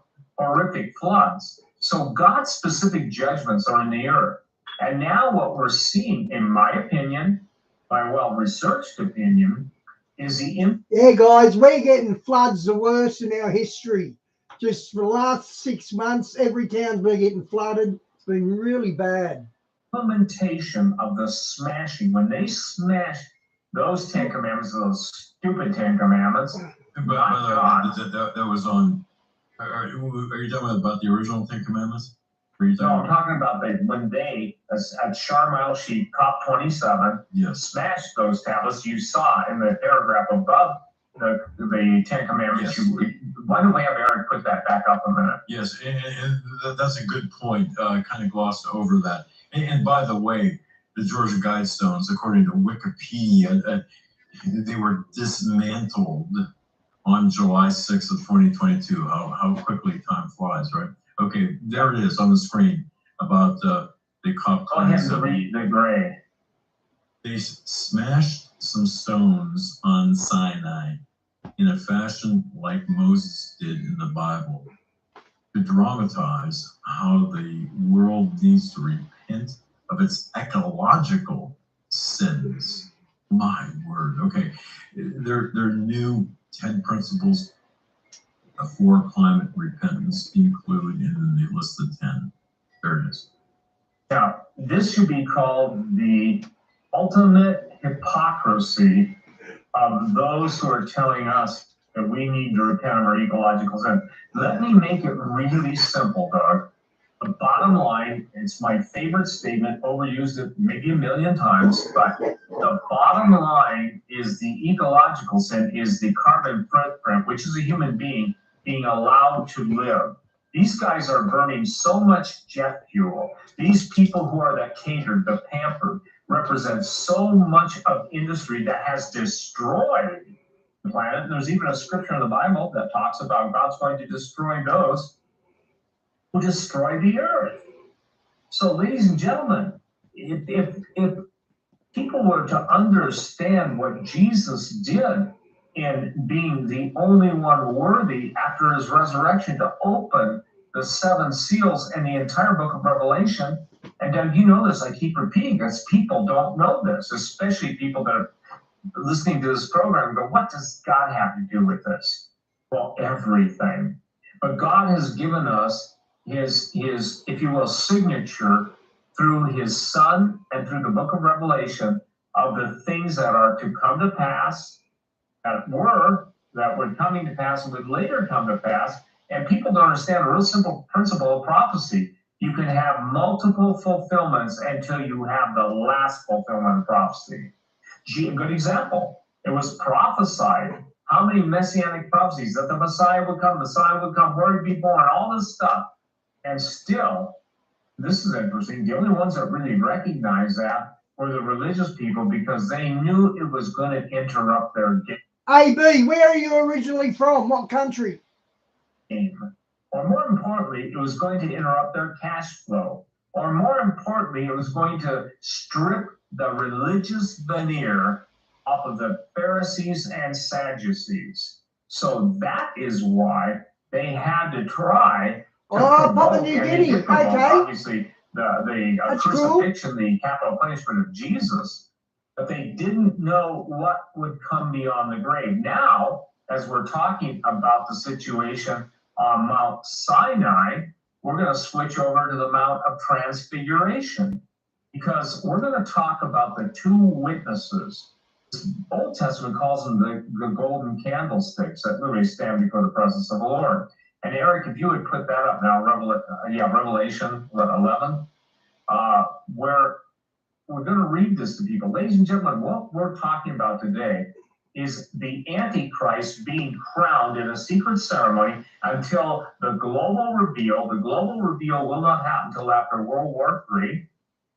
And now we have this ceremony where he was physically present. This wasn't let's use a mannequin, let's use an old stand-up, let's use a mummy of Pharaoh. No, this was the literal AC present at Sharm el-Sheikh and was going through the secret ceremony, and the mockery of God as an offshoot of that is what Doug Hagman just read to you. Now, this is really important. This is God speaking, and he's talking about his 2 witnesses. The Bible literally puts the context of the appearance of the 2 witnesses into the time frame of the Antichrist being revealed. In other words, when they reveal this is God, your God has to hang in the shadow. I don't think he's actually said who it is yet. They will have signs and wonders, lying signs and wonders. They'll have the most, how should I say this, supernaturally hidden knowledge orchestrated light and sound show that's ever been seen. Jesus said that the deception is going to be so great that if he didn't shorten the days for actually God the Father, there'd be no flesh left alive. So I'm going to get into this right now. The 2 witnesses. I don't know, Doug, you have a great memory for time. Yeah, AB, they're starting to push, not starting to, they're really strongly pushing that he's the Messiah. They're really pushing that. And I remember it might have been Mike from around the world said that they're claiming the Messiah is talking to the Sanhedrin or the Pharisees now. That was about 2 years ago. And now he's on YouTube everywhere. And you can tell they really revere him. It's really, not good. Was it 6 months ago or a year ago when I said the first time, I have a feeling the two witnesses on earth. Do you Okay, Talia, good to see you. Thanks for dropping in. remember about the time frame? You know, you said that more than one time, and I believe 12 months, 11 months was the first, and I think you reiterated that again, probably in sometime during the summer, because I do recall my notes, and I had some questions about that. So yes. Well, let me finish reading the scripture. I don't mean to get sidetracked. It's just we gotta basically put 2,200 years in 1 hour. These are the two olive trees, two witnesses, and I will give power to my two witnesses, verse 3, and they shall prophesy 1,203 days, clothed in sackcloth. Notice this, ladies and gentlemen, that's 3.5 years. It doesn't say, and they shall prophesy whatever 7 years would be, 300. It's talking about literally the time they're going to be prophesying and doing the signs and wonders. Now let's go on. These are the two olive trees and the two candlesticks standing before the God of the earth. If any man will hurt them, fire proceeds out of their mouth and devours their enemies. And if any man will hurt them, he must in this manner be killed. They have power to shut up the heaven, that it rain not in the days of their prophecy. They have power over waters to turn them to blood, and smite the earth with all the plagues as often as they will. And when they shall have finished their testimony, the beast that ascends out of the bottomless pit shall make war against them and overcome them and kill them. And their dead bodies shall lie in the streets of the great city, which spiritually is called Sodom and Egypt, where also our Lord was crucified. And they of the people and kindreds and tongues and nations shall see their dead bodies 3 days and a half. Interesting, isn't it? Times and times and a half. And shall not suffer their dead bodies be put in graves. And they that dwell upon the earth shall rejoice over them, and make merry, and shall send gifts one to another, because these two prophets tormented them that dwell on the earth. And here's a glorious statement, after 3 days, 3.5 days, I'm just shortening that, the spirit of life from God entered into them, and they stood upon their feet, and great fear fell upon them which saw them. And they heard a great voice from heaven saying, Come unto them, come up hither. And they heard a great voice from heaven saying unto them, Come up hither. God calls them in a state of death into an instantaneous explosion of life and said, Come up hither. Now this is critical. As they ascended up to heaven in a cloud, and their enemies beheld them. Just as when Jesus ascended, the whole world, and he's coming back, remember? Jesus is coming back. Right. And I want to say this, and the same hour was a great earthquake, and the 10th part of the city fell, and in that earthquake were slain of them 7,000. The remnant were afraid and gave glory to God. The second woe is past, behold, the third woe cometh quickly. Now, we're talking today, and that'll be good, Eric, just for going, because we're on a time frame. The bottom line is that we're talking about the two witnesses that appear concurrently with the false prophet and the Antichrist. And this is something that's important. The world leader that the whole world's going to go after, that Prince Charles, now King Charles, alluded to, that the specific highest ranking Luciferians watched the crowning ceremony in Sharm el-Sheikh. Remember this, there's the stuff that is for just the, I want to feel good about myself and join with my global brothers, because all roads lead to heaven. That's the left-hand group, let's call it, but on the right hand are the initiates. The initiates are those who have plotted, planned, schemed, funded, designed, manufactured all of the technology and products that will be needed to kill. And I want to make this clear, is the two witnesses appear simultaneous. Now, let me take you to somebody who we had on the show, Gary Quayle. This is a public testimony, so I'm not telling anything out of school. The one thing that was interesting, when Gary Quayle was going to speak at one of our conferences, I think it may have been the UFO one or the one before that, the Gen 6 conference, he was meeting with a scientist who's one of the brightest men in the world. I don't even remember his name now, but the point being is the scientist had developed a technology using offsetting prisms to be able to see the spirit world. You remember that, Doug? I do. Gary Quayle. Yeah. Yep. Yeah, and I should remember his name, and maybe I'll think about it. But the important thing was, when we made that statement on Doug, your show, the FBI went and talked and scared the scientist so badly that he fled to Europe. Then the whatever agencies would hound Gary. The question they would hound Gary with more than any single question. Do you remember what it was, Doug? Because he told it on your show. Not often. Okay. Go ahead. Well, we're talking. I'll tell you what it was. The two witnesses. Oh. They wanted to know where they were, when they're coming. Now, and Gary said, "Look, there's the Bible. Read your Bible." What they did to our brother, pray for him, keep in your prayers, please. That's why you've not heard from him or seen him. They destroyed that man, and only God can restore him. They didn't take his life, but they took his inner life and just absolutely multiplied every level of misery. I don't think most people know this. I've told people this. He's a concert pianist. He's incredibly bright. I'm talking to you. He's a savant. He's gifted. And the enemy has worked overtime to destroy him.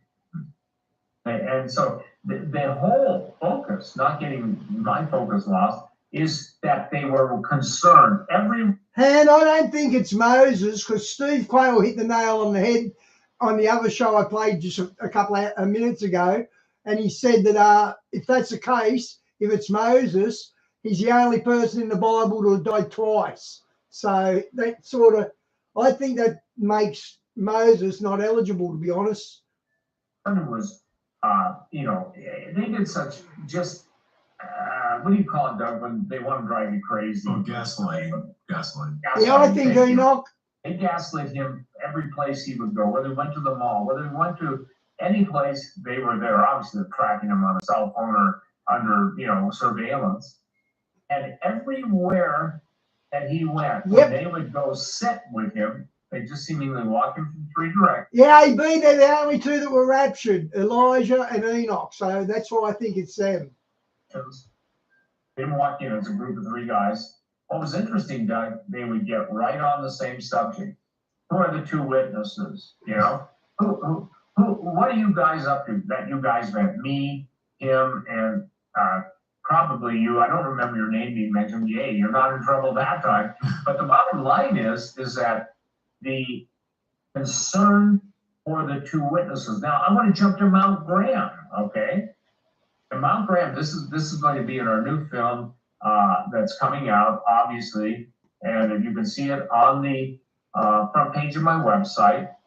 And I think it becomes even more critical for people to understand something, that all of this genetic stuff that Jesse and the Gen 6 film crew unearthed in real time in some of the most remote, yet some of the, one of them is a tourist area called Tulum, and now they just shortened it to Tula. But the amount of artifacts dealing with DNA from the same area that in I forget it now, it was the early 50s, 1954, but a German gentleman in that same area of Mexico was collecting close to 32,000 items. They were tested, and look, I understand carbon-14 But what was interesting is by using what's called archaeoastronomy, the positions of stars shown on the artifact, by noticing little nuances in weapons, and especially their flying saucers. See, Doug? You never know, Han, because I don't think anywhere it says that the two witnesses have to have been alive in the past. Nowhere does it say that. I doubt it will be two brand new prophets, but you never know. Like, let's be honest, the Christians are short on good tales about prophets that are winning. So, yeah, it could be interesting too, Gentiles. And what the new film is, that's going to compiles everything that the people pretty much got in the fundraiser, but also the plan from the beginning. Oh, does he, AB? Okay, then it's definitely Elijah, because I think you're right, he does refer to him as the olive branch. Of Genesis to corrupt the human DNA. And I just put up a story today by Dr. Jane Ruby that claims that there are people that are starting to form venom glands in your. Oh, it's accounted man to die, and Elijah and Enoch haven't died yet. That's another good point, Han. Hear me right? I don't know, Eric, if I sent you that one. It's on the front of my page, my main page. But most people don't understand this. The Genesis 6 narrative has changed from angels coming to earth for a good time, producing offspring with earth women, and the fallen angels, I'm talking fallen angels, they can size their plumbing accordingly, okay? In other words, they can package their goods to produce children, but the children they produced were the giants. The giants had half human DNA, thank you, and half, and leave that up there, and half human and fallen angel DNA. And what they did in the Genesis before the flood and after the flood, now they're doing, with the extraction of fallen angel DNA. And how do they get that? They've extracted from giant mummies and stasis. The interesting thing about giant mummies, I'm not talking like, the ones you see in the Cairo Museum, but when you're dealing with giant mummies, they have a life force that keeps them in a form of stasis, suspended animation.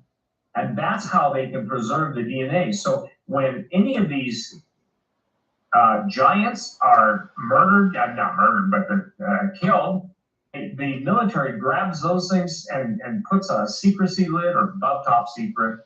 So, Doug, our fundraiser was showing the origin of, and I believe the aliens are the genetic manipulation of the fallen angels. The fallen angels are not aliens. Fallen angels are a different higher class than the aliens. Remember, Satan's attempt to duplicate everything God has done is based on defacing, deforming, and I'll use this, monstrosizing. That's not like, oversizing a glass of pop or a fries. I'm talking monster sizing the human genome. And now with and we've been told, have we not, that the whole purpose of having sex with women by the fallen angels, both before the flood and after the flood, and that's what Genesis 6:4 is talking about, in those days and after those days. And then we moved, Doug, to the alien abductions, women having, memories of being probed sexually and then having children and having aliens take the baby from them, And now we've moved to the genetic manipulation of the human genome that is destroying human DNA, and outside and apart of Jesus Christ and the redemption through his blood and becoming a new creation. Those are becoming, and I'm sorry to say this, but at some point, I don't know the point, at some point they become non-human entities. Is that fairly logical the way I explained it? 100%.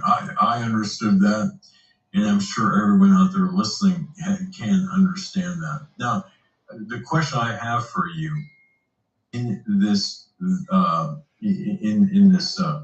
animal venom glands and ducts that are being created, is this for a self-destructive or a host-destructive purpose, or something more nefarious like an aggressive tool? I know what you're going for. Good question. Basically, it's the initial destruction of that specific human being, who then is acting as a host to the genetic, like it or not, it was a bipedal reptile that was in the Garden of Eden, because it Yeah, Diane, that was in German. I meant to tell you. it's cursed where it once walked, and now it has to crawl on your belly. And the curse in Genesis against the reptile. And it says the serpent was more subtle. That means wiser, more, how do I say this, cunning and conniving than all the other beasts. Now, what is the theme in a lot of the stuff, the artifacts that Jesse G in obviously Gen 6, I keep saying that because there are other people that are making claims on the internet. So I'm just talking about, I can only address what we have found in the translators of the fallen angel glyphs all over the world, have been blown away from their combined. I mean, these guys are having to compare. Imagine having to compare the letter A against 500,000 symbols. Then imagine having to turn the letter A on its side or upside down. I mean, that's just one example. Imagine taking 115, 120,000 characters in the Chinese written records and doing that same thing. So the thing is so vast. And by the way, you know, I so underestimated both the cost financially and the cost in time. I mean, we're going on, I think, what, 2 or 3 years now. And Doug, I sent you, do you remember, did you get those glyphs I sent you? And maybe Eric knows them, but Eric, the #1 glyph, you can put that out. Oh, yes. Yes, and I want people to understand this. When God says, surely the Lord God will do nothing except he reveals his secrets to his servants and prophets, there is the testimony of Jesus, which is the spirit of prophecy. The spirit of prophecy does not make the person that has prophetic utterances a prophet. A gift, you know, when you're a prophet, you got a whole set of different standards. And so there's many prophetic voices out there, but I want to show people, for instance, ones, and I think it's #1 on the 4 images, or I can put that up. Wait a minute. Yeah, there you go. There you go. Thank you, Eric. Eric the Tech saved my backside. There you go. All right. That's not the right one. It would be another one, but we'll just show those glyphs. That is what I'm trying to get you. And Eric, it was the one sent to Doug. This is on the one on famine. And but the one that's really critical is I sent 4 of them, and I think they were sent to you guys last night. Yes. And that's what I just want you to read. If you can't do it, I don't want to take any more time. Yeah, I don't think the way this is opening here, I'm having some issues with this. So I apologize. And I apologize, ladies and gentlemen. This is spontaneous, but suffice it to say, the glyphs that were received, and Doug, I'll get you that one glyph so you can put it in, okay, you know, so people can see it. That one glyph, there are 4 of them. One of them is really telling. It was a direct command from Lucifer to those who were overseeing the COP27 to hurry up and do certain things, and the certain things weren't spelled out before the, if you will, the events that I'm trying to get the glyph to open were revealed to the world. And guess, you know, who's revealing that right now? I don't flatter myself. This is just with God. A man has nothing except he received it from above. And as I've warned and told people, my only command is to be the mouth, but the heart are the intercessors. And I'm just scientists who volunteer millions of dollars worth of their time over these years, probably more than that. Hang on, Doug, I'll take it back a bit. That one glyph, there are 4 of them. One of them is really telling. It was a direct command from Lucifer to those who were overseeing the COP27 to to hurry up and do certain things, and the certain things weren't spelled out before the, if you will, the events that I'm trying to get the glyph to open were revealed to the world. And guess, who's revealing that right now? I don't flatter myself. This is just with God. A man has nothing except he receive it from above. But as I've warned and told people, my only command is to be the mouth, but the heart are the intercessors and the scientists who volunteer millions of dollars worth of their time over these years, probably more than that. And Doug, if it hadn't been for your and our and our mutual and exclusive, pretty much we have crossover listening, and the people supporting us, ladies and gentlemen, you realize what you supported is probably the greatest archaeological find in history. People call me like a huckster.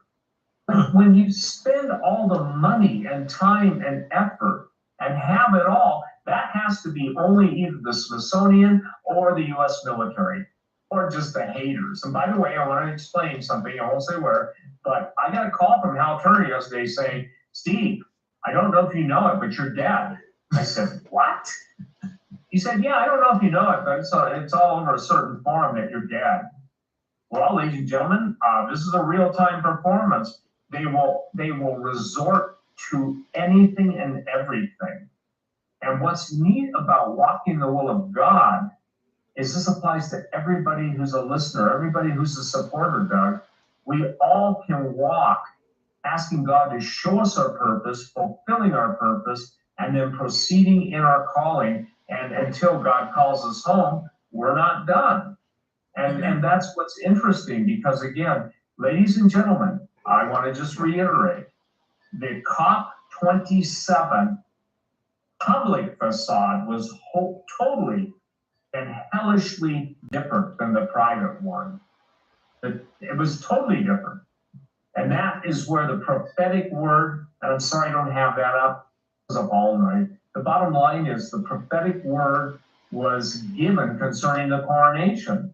Then we go to the glyphs, and they're interpreted, and that took 2 or 3 days, and it was so mind-blowing because it's from Lucifer himself, and it basically saying and it's implying that they're going to find out what really went on. And yes, they are, because surely the Lord our God will do nothing except he reveals his secrets to his servants, the prophets. The testimony of Jesus, spirit of prophecy. Doug, how many people do you know? I mean, obviously, most people don't know this, but would even be offended that these hideous, heinous, let me come up with another word, entities possessed by hell itself, controlled by Lucifer himself, are basically plotting and planning their death, my death, your death. And that's why Jesus said, that if he didn't shorten the days for the elect's sake, there'd be no flesh left alive. Go ahead. No, and I think there is a huge disconnect, mental disconnect. Sometimes I think to really wrap your mind around that, Steve, is so difficult for many people. It's amen, AB. So true. How can I put this? Sometimes if you are just sitting at home watching TV, there's a knock on the door, you get bad news, okay? It takes a while to process. That processing time, first of all, there's this denial, I don't believe it, I can't believe it. So I think we're seeing this in a larger sense with the population. You know what I'm saying? The reaction, the attempt to understand what the ramifications. And by the way, just to add this, it's interesting how each one of your conferences, as well as the fundraiser and then your next DVD, how all of this builds upon the former one. So the explosion of God's knowledge, and that's my phrase, to the people who are willing to accept it. I just so appreciate this. I really do. I appreciate it because it helps me understand the Bible and, from the pre-Adamic time to the present. Go ahead, sir. Well, I want to just touch back on the two witnesses, okay? Because there's actual video of two guys in sackcloth, and they're in Rome, and then they're, in the Middle East, and people saying, well, what did they do? Take up thus? I said, these are two men of God, one taken in a chariot, and one just, God said, Enoch, come up here. Two people in history that have not died, and Moses died and was buried by one of the archangels. So I want to read this to you, and this is. I think he's right there. Okay, remember, Jesus was put to death by the religious Sanhedrin and the Pharisees because he was going to expose, and did expose, the difference between the power of the living God, his Father, our Father, who art in heaven. Jesus exposed the Sanhedrin, and he told certain Pharisees, you are of your father the devil. So if there are actual, by the way, I think they're in look, I'm only telling you what I'm told to share today. Here's what I was given, the message given, not by God. This is given to me by an intel source. There are two persons wearing sack clothing and talking the words of God. Rabbis have interviewed them at length and believe that one of them is Elijah, and the other they believe is Moses. Not true. Moses died. However, because of how they are speaking and what they are speaking, we do not endorse them at all for anything. There's more study going on regarding these two men. Now, here it is. Listen, I want everybody to hear this. The coronation took place in Egypt as expected. Therefore, things are moving along regarding the new temple. There will be frequent updates to this message. One of the things that has hit my brain is Christians don't understand the third temple is a temple of the Antichrist. Jesus said, and this is why Jesus is verboten, God bless the people who are Jewish. And by the way, there's more than the tribe of Judah. There's 11 other tribes, that were dispersed all over the world. But here's what's interesting. We get the glyph, if you will, the message and all those strange characters and stuff, and the definition of Lucifer, but not definition, the direction of Lucifer. And by the way, he calls himself Lucifer. The coronation took place in Egypt as expected. Therefore, things are moving along regarding the new temple. Now, who are they talking about coronating? Jesus said, follow you guys, Jesus said that I came, the Lord God of heaven, the Messiah came, and you received me not. Jesus talking about the people at his day who could not receive him. Another will come claiming to be me. Whoa, I got electricity. Claiming to be me. He's not Jesus. He's in place of Jesus. And him you will receive. What does that tell you, Doug?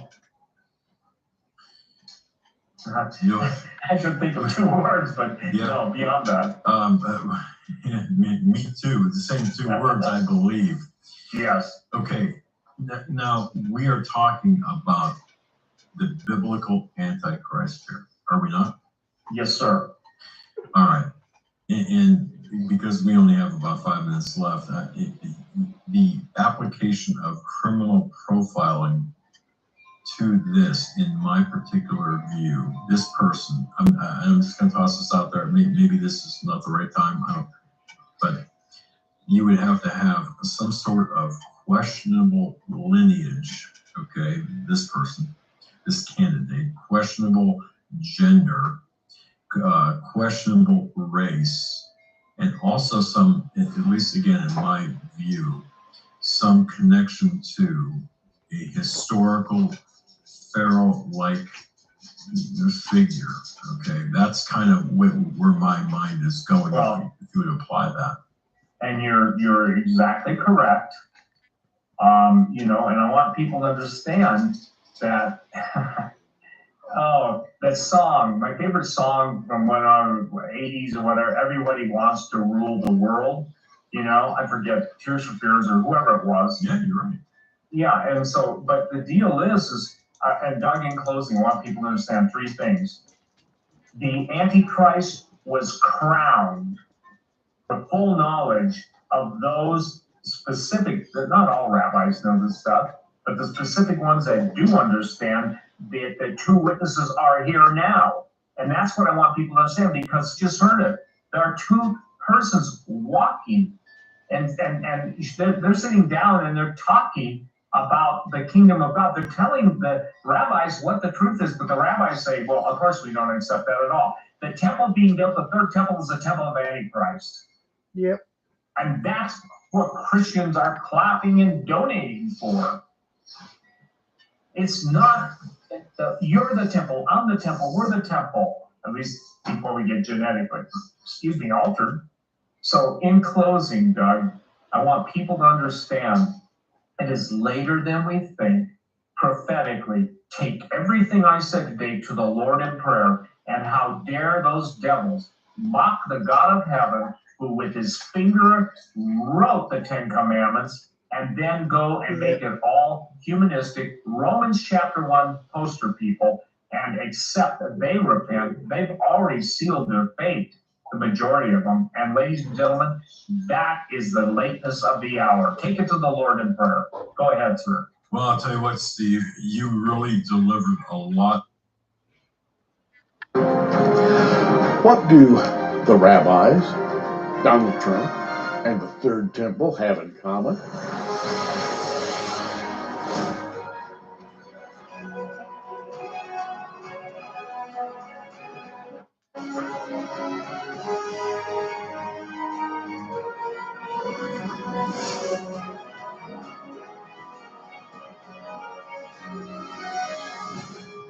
Well, here to discuss that question that I just asked is author, lecturer, and Christian expositor Tom Horn. Tom, it's great to have you in studio My favorite guy on these subjects is Tom Horn. here at Prophecy Watchers. Yeah, it's been a while. It's great to be back. I always love coming down, hanging out with you and Bob. Old home week. And you have brought us a book. And by the way, I almost spoke the title of the book in the opening. The Rabbis, Donald Trump, and the Third Temple. People who are watching are seeing some very interesting things. And of course, you're one of the people who are watching. Yeah, sure. Well, of course, I was cognizant of the fact that since the election of Donald Trump in 2016, you had rabbis who saw him as this Cyrus-like figure. And of course, Cyrus, 500 years or so before Christ, was the ancient Persian king that helped liberate Israel and then contributed to the building of the temple, according to the prophecies of Isaiah 200 or so years in advance. And so when you compare a person to, an icon like the Persian king Cyrus, who is best known among, the Hebrews and among Israel and Judeo-Christianity as that guy that helped them build the temple again after the Babylonians had destroyed it. In Israel, when you use words and when you compare people to something, it means something. They're saying something. They're kind of inferring something on that political leader. And so I saw all of this happening, but here's why I wrote this book. It really wasn't on my radar at all. A little over a year ago, a member of the President's Faith Council reached out to me, sent me an email. It's a guy that I happen to know. And he said, I want to talk to you on the phone, but you have to guarantee me anonymity. He said, in the position that I'm in, nobody can know that I was the guy talking about this. So I said, sure, what is it? Sounds like a bombshell or something, right? We talked on the phone, and he said, you need to know that a meeting took place here in Washington, D.C., and there were two of the senior rabbis from Israel, Orthodox rabbis from Israel, that came over. They had a sit-down meeting with Donald Trump, Jared Kushner, and a couple of other of the members of the Faith Council were in that meeting. Bottom line is he told me quite a bit of stuff, which has since started rolling out, coming out in the news, which has confirmed to me that he knew what he was talking about, right? Mm-hmm. But the big bombshell was These rabbis are in the ear of Donald Trump and Jared Kushner specifically to let Trump know that he won the election against all odds because God led him to that point so that he would be an agent, a King Cyrus-like agent, to secondly, not only be a friend to Israel, but ultimately, when the time is right, to speak in favor of the building of the third temple, to help the whole idea behind that get wind under its wings. Well, this is just explosive information, right? It is. And of course, I had a lot of questions. What was Trump's reaction to that? Is Jared Kushner playing a role? And he gave me some other bits of information that have come out in the news since. And one of the other big parts of this, which I didn't see coming, he said part of the conversation in Donald Trump's peace plan, which, as you know, is getting ready to come out, like in June, part of his peace plan will involve helping Saudi Arabia wrest control of the holy sites in Israel, including the Temple Mount, from either completely away from the Jordanians and the Waqf, or at least some level of dominance over controlling what happens on those, and that will be like a step one, because the Saudis, they're all about making money. They're secular. They're not like the Islamic radicals that are always throwing a fit on the Temple Mount if a Jew wants to go there or a Christian wants to go there and pray. They're way more open to this idea. So I received all that information, actually wrote about it, by the way, in the book. And so people will read in the book stuff that is dated before it has just in recent weeks actually came out in the news, that the Jordanians inviting the Palestinians to join them in control over the Temple Mount. Of course, now they're all in a big fight. And so that, that may not work out as well as they hoped it would, but specifically because they had got leaked information from Donald Trump's peace plan talking about turning control of the Temple Mount over to Saudi Arabia. And so there was a great deal of information that he gave me there. In fact, he said that Jared was spending quite a bit of time nurturing a relationship with the Crown Prince, Salman. And within maybe 2 months, 3 months, I wrote about it in the book. After that, here comes the Crown Prince, and he starts speaking publicly in favor of Israel having a right to their own land and to be a nation state. Then he meets with a group of evangelical Christians, and he starts talking about how Saudi Arabia wants to be more open now to the whole interfaith kind of movement and respectful of where Christians.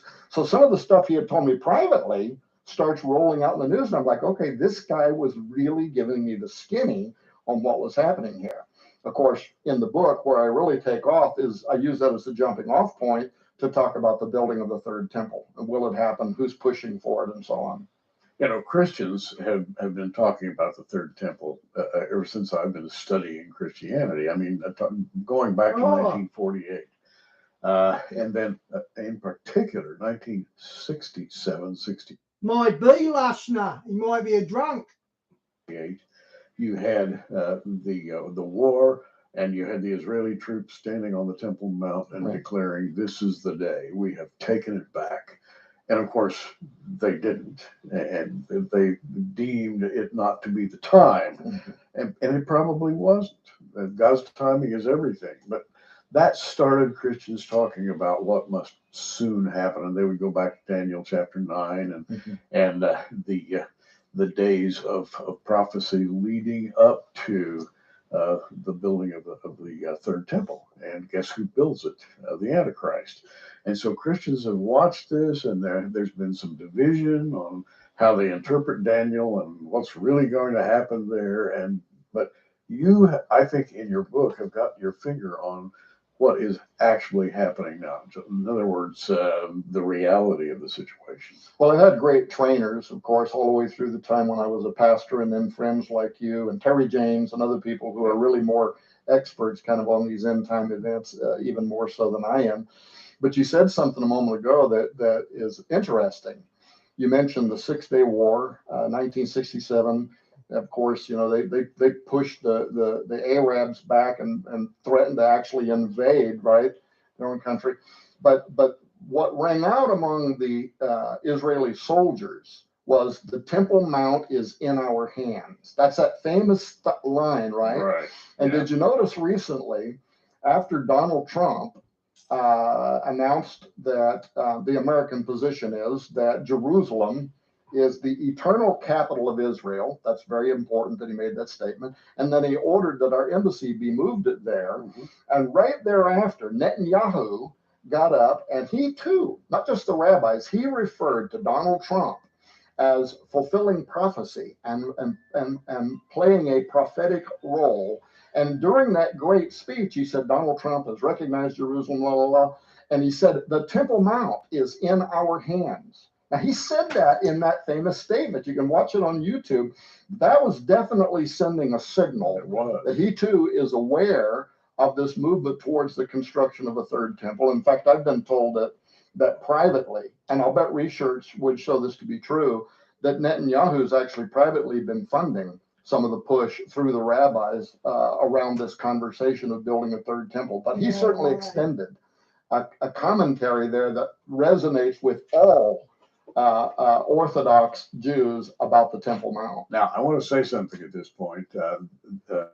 Tom's book, The Rabbi's Donald Trump, The Third Temple, has a little small print subhead here, which interests me a great deal. It says, and the top secret plan to build the third temple.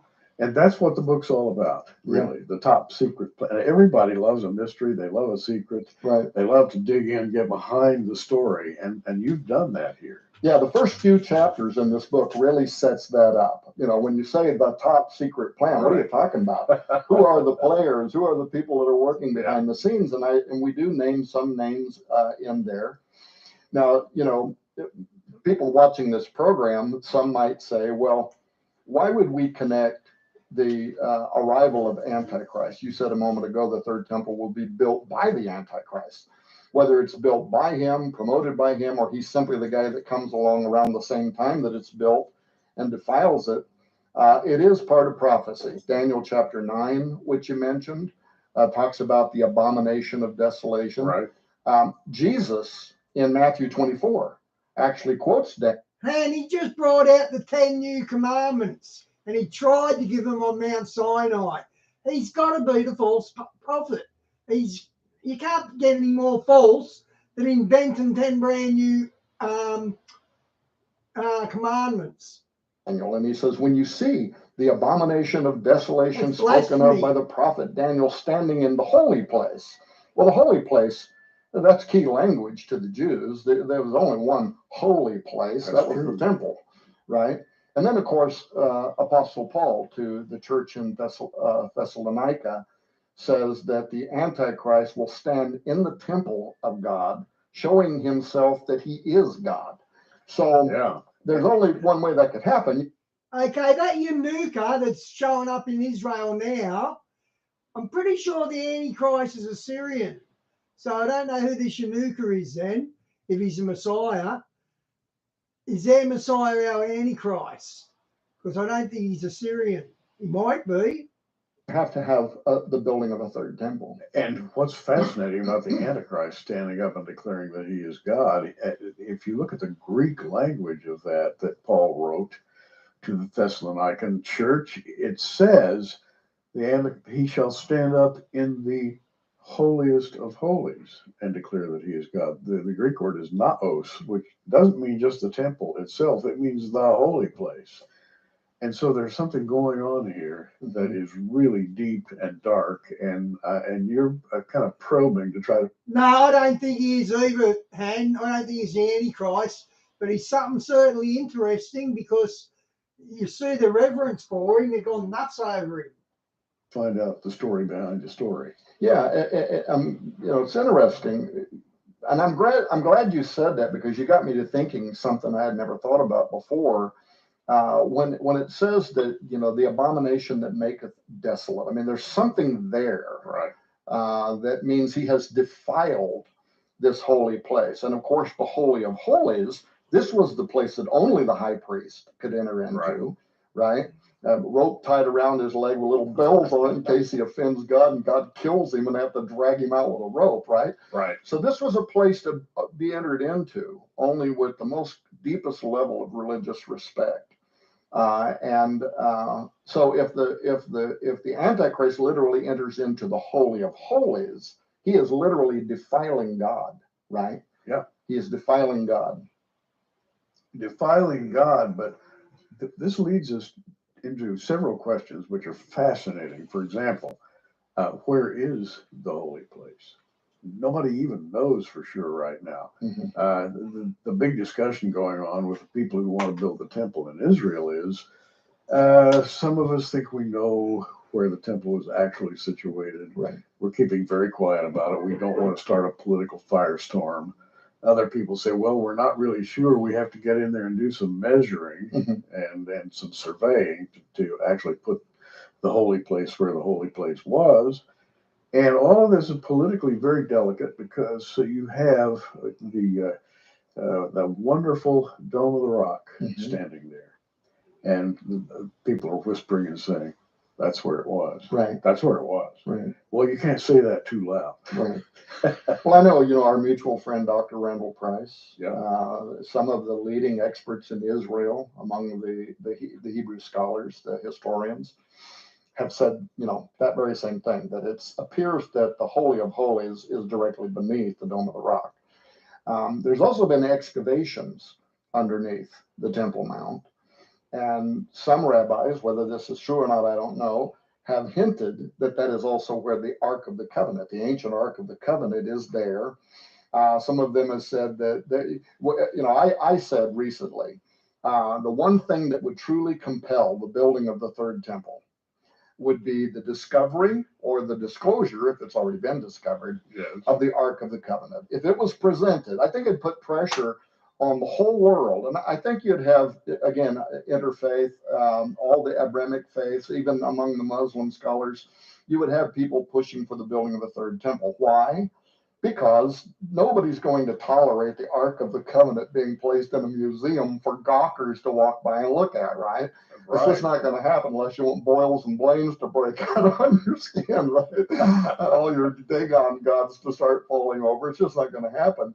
Yeah. So it would really put, I think, a universal push, including probably even members of the United Nations who are very anti-Israel, for the construction of a third temple, because there's only one place where the Ark should be kept, and that's inside the Holy of Holies. Now, people should know, though, that at the time of Christ, the Ark was not in the Holy of Holies.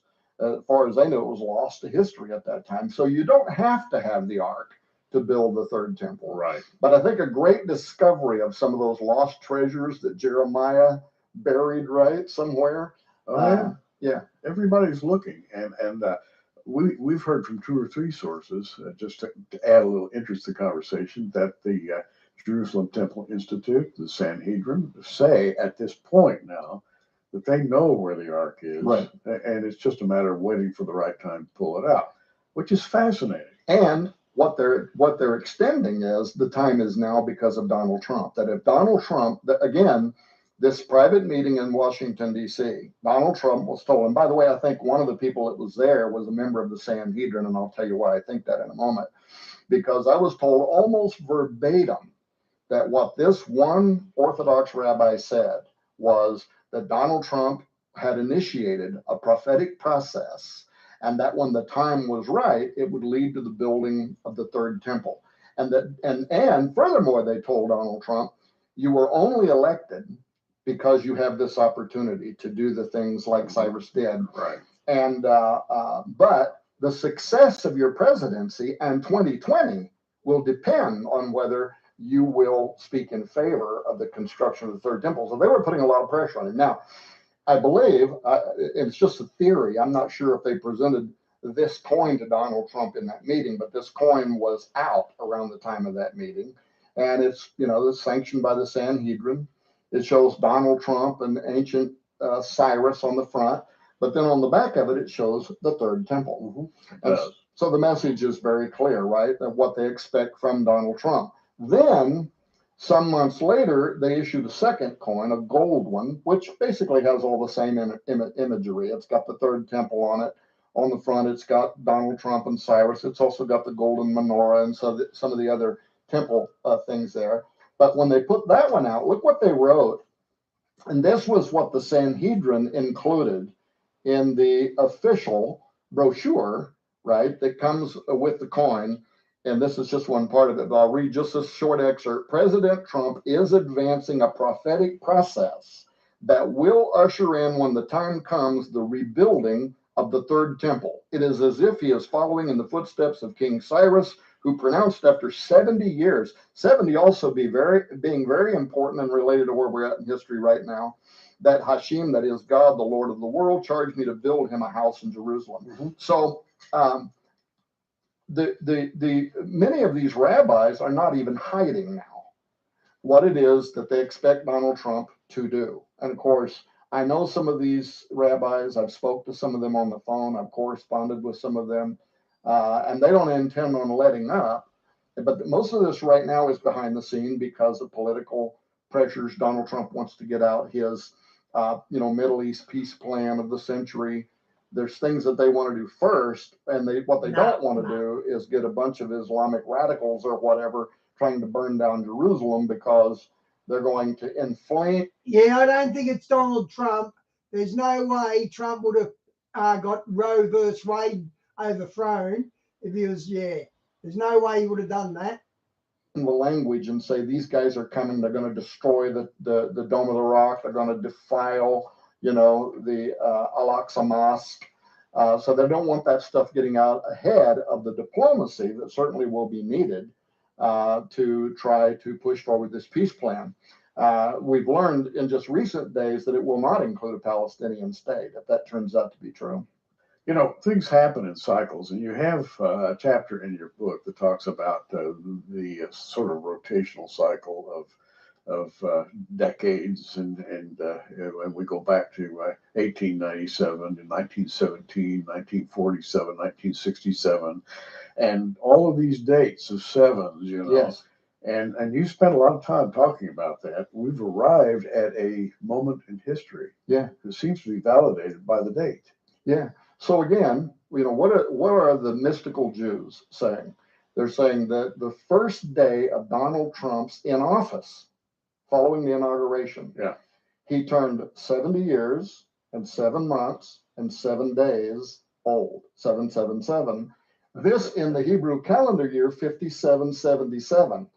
They're also pointing out he's the 45th president. Of course, it's Isaiah 45. Discusses Cyrus the king. So and these guys are strong believers in what we would call biblical numerology, gematria. His name the gematria of his name is 434, I believe, which is Messiah. How do they say it?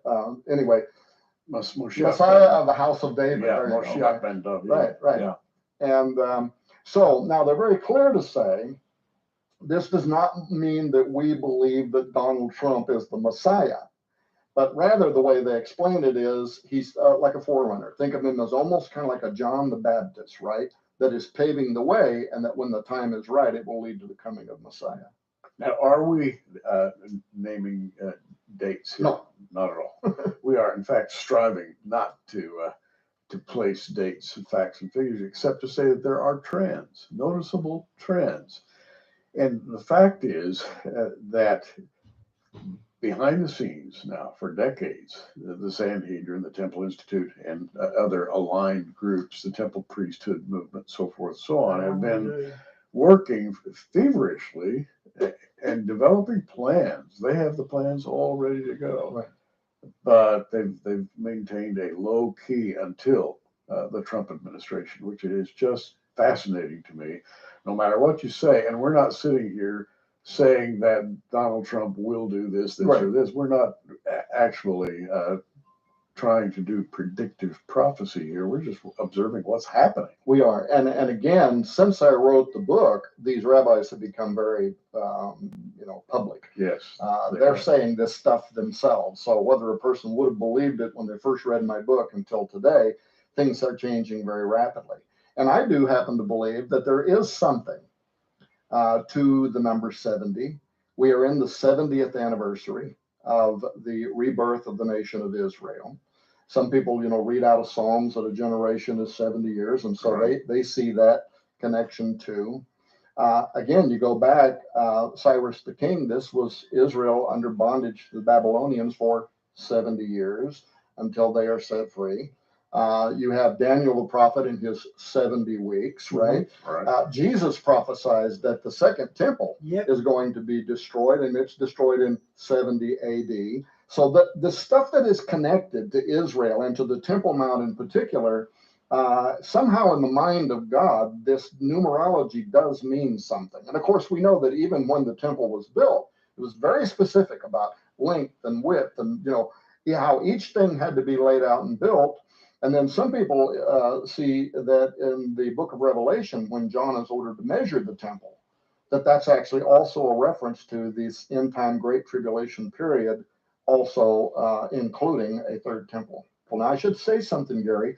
I talked to an Orthodox rabbi recently on the phone. He's a really well-known rabbi, works with Breaking Israel News.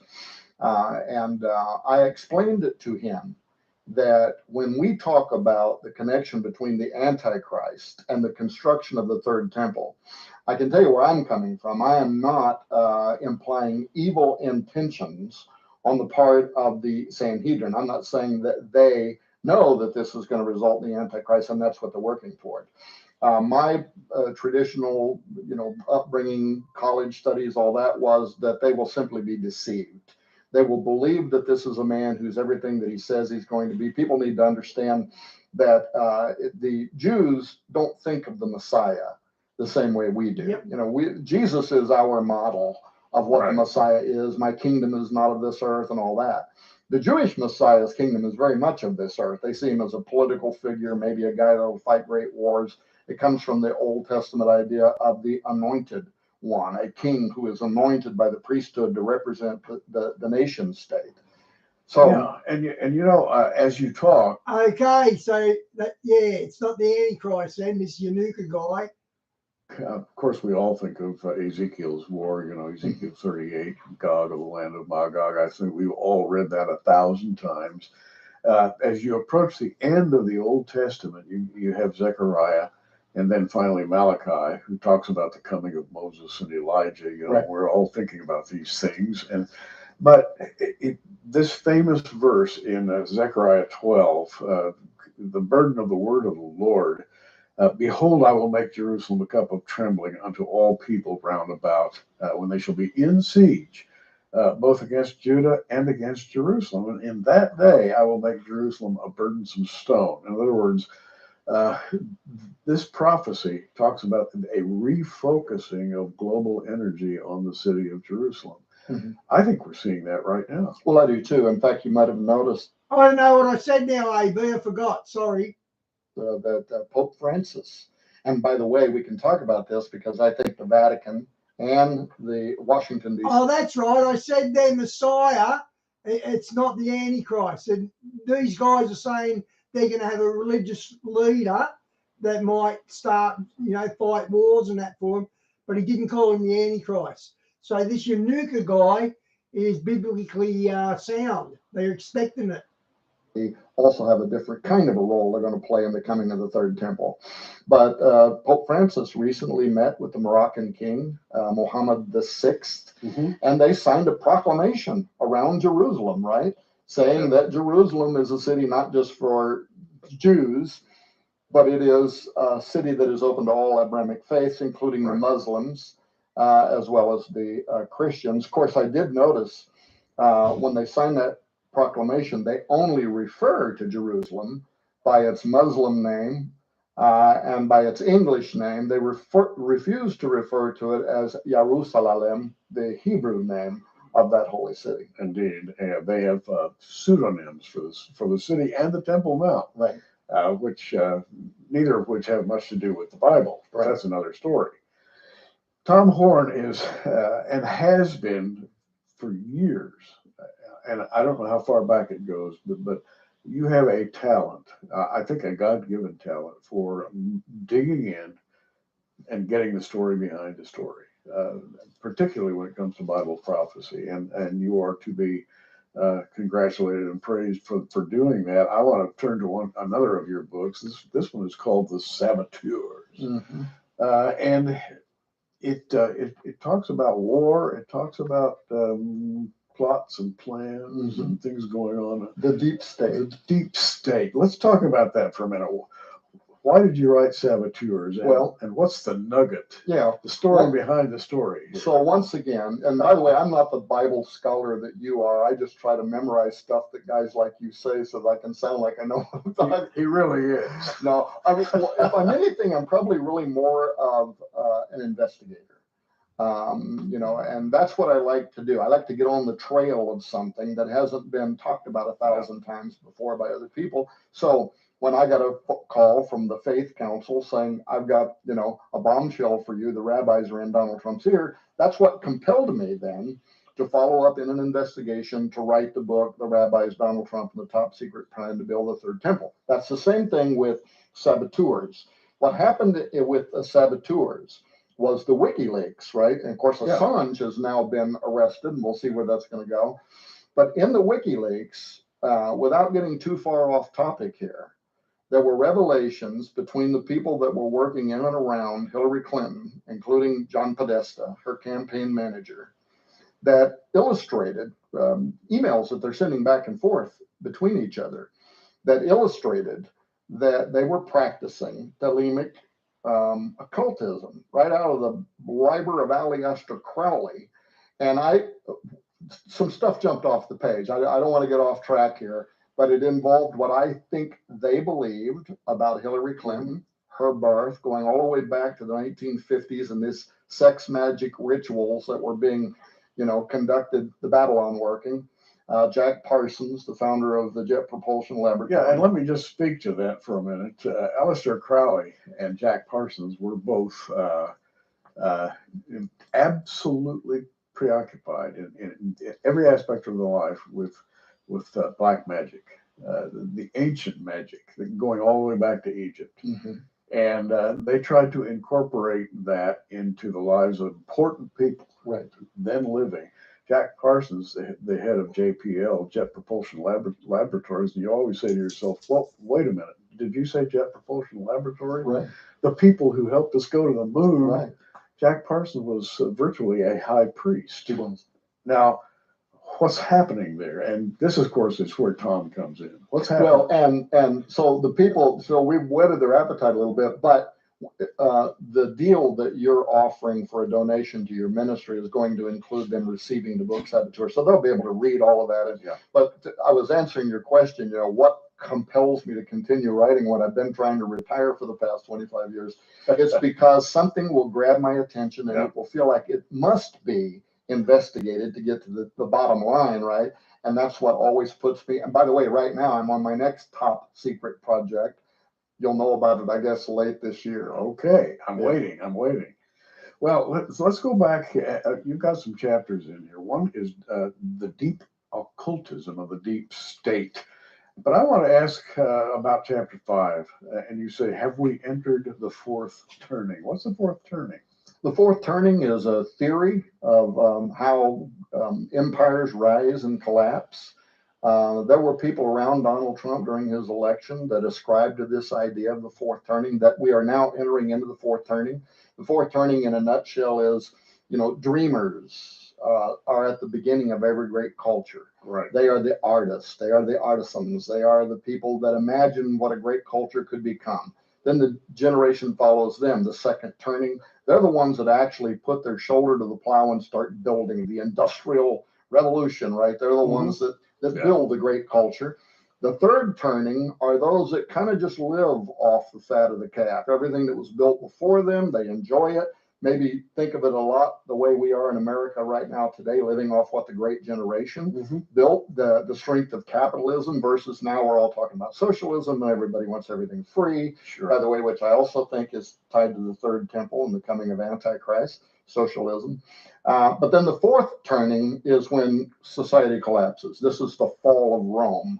And there were those around Donald Trump who believed that we were entering into the fourth turning.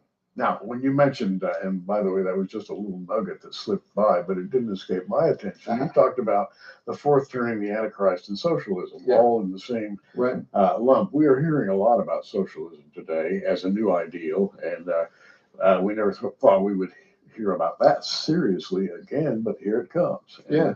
And the idea is that there's got to be a way to provide for everyone so that everyone gets the same thing, which is one of the great myths of history. Yeah. But on the other hand, you associate the coming of Antichrist Right. with that. Well, Venezuela today is a great lesson. And some of the people over there that did well in business are screaming to high heaven to Americans, please don't go down Right. this Bernie Sanders or Ocasio-Cortez, don't go down this road. I didn't say And that. by the way, you didn't, I did, I'm sorry. I couldn't help myself. History has proven this over and over again. There's never been a socialist or a Marxist culture that sustained very long without utterly ending in collapse. Margaret Thatcher so famously said socialism is the greatest idea, right? Until you run out of somebody else's money to go away, right? Very true. But without getting into that whole commentary, the reason that I connect it though to the rise of Antichrist is when you look at the system of Antichrist, everybody is basically a ward of the state. He causeth all, both small and great, rich and poor, free and bond, to receive a mark, and also no buying, no selling, and except you accept this mark. So it seems to be a system, a monetary system of controlling investments and everything. You're a ward of the state. That's what socialism does. The big lie says, if you'll just come over, let Bernie Sanders tax us at 90%, right? You'll have everything free, free education, everything's free. Well, over time though, the piggy bank runs empty and the whole thing collapses. But for a season, I think that's going to be the lie of Antichrist. He's going to be the ultimate big brother that's going to take care of all of your needs and everybody's going to love him, right? A global system based on socialism. Yes, you and I remember all this, the mark of the beast. I remember when a little plastic credit card came out. You go into a gas station, you buy your gas, they put it in the machine and it goes click, click, and it prints your card number on paper. Wow. Mm-hmm. And then you put it back in your wallet. And let's fast forward a decade or two, and suddenly you've got a magnetic strip on your card. And then another decade, and wow, you've got a microchip in your card. Right. And another decade or two, you don't need a microchip. That's right. Everything is suddenly in the cloud. That's right. And the Antichrist system has been talked about for such a long time. Right. Well, now DARPA is funding to the tunes of tens of millions of dollars their latest project, which will involve an extracranial, no bigger than a Bluetooth, an extracranial device you'll put above your ear. It will read the neuron pulses of your brain, and it will allow you to connect to the cloud just using your mind, right? And of course, they think this is the greatest thing since apple pie, vast amounts of knowledge. But our old friend, Dr. Chuck Missler, one time talked about this, and he warned, he said, but don't forget, that's a two-way road. That's opening a gateway into your mind for external sources to be able to access, a kind of digital possession. The whole idea of the ghost in the machine, right? Oh, yeah. Now, there's another chapter in here, chapter 4, and you're including this book with people that send you a donation. But chapter 4 asks, has Zenith 2016 just been fulfilled? And it's amazing that you brought that up, because I was going to ask you about that next. Zenith 2016. That takes me back a while. Yeah. And from then to now, let's talk about that. Yeah, you and I did programs on that. Look, in a nutshell, because I know we'll run out of time if I go into too much detail. Years ago, again, something provoked me. I discovered that there were different ancient cultures that saw the years between 2012 to 2016 as the time, depending on your worldview, when the Messiah would appear.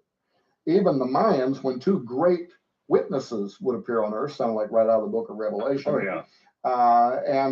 Or in the year 2016, you had famous turn of the century preachers like Jonathan Edwards. We duplicate that in the book. His letter he writes to Yale University, arguing why he believes that the Antichrist will manifest on earth in the year 2016, the very year that Donald Trump, and by the way, I don't believe Donald Trump's the Antichrist, for those that might make that sudden leap in judgment. Okay. But when he believes that the spirit of Antichrist will rise on the earth. So when I wrote that book, it was really asking the question, and I include the whole chapter on that in this book. So they don't need the book Zenith 2016. But I asked the question, why that all these ancient societies believed that was going to happen in 2016. It's the whole nexus of the book, right? Right. But get this, these Orthodox Jews in Israel today, most of them are Kabbalists that are talking about the coming of the third temple. They're mystical Jews. And these are the very people who study not only Kabbalah, but they study the Zohar.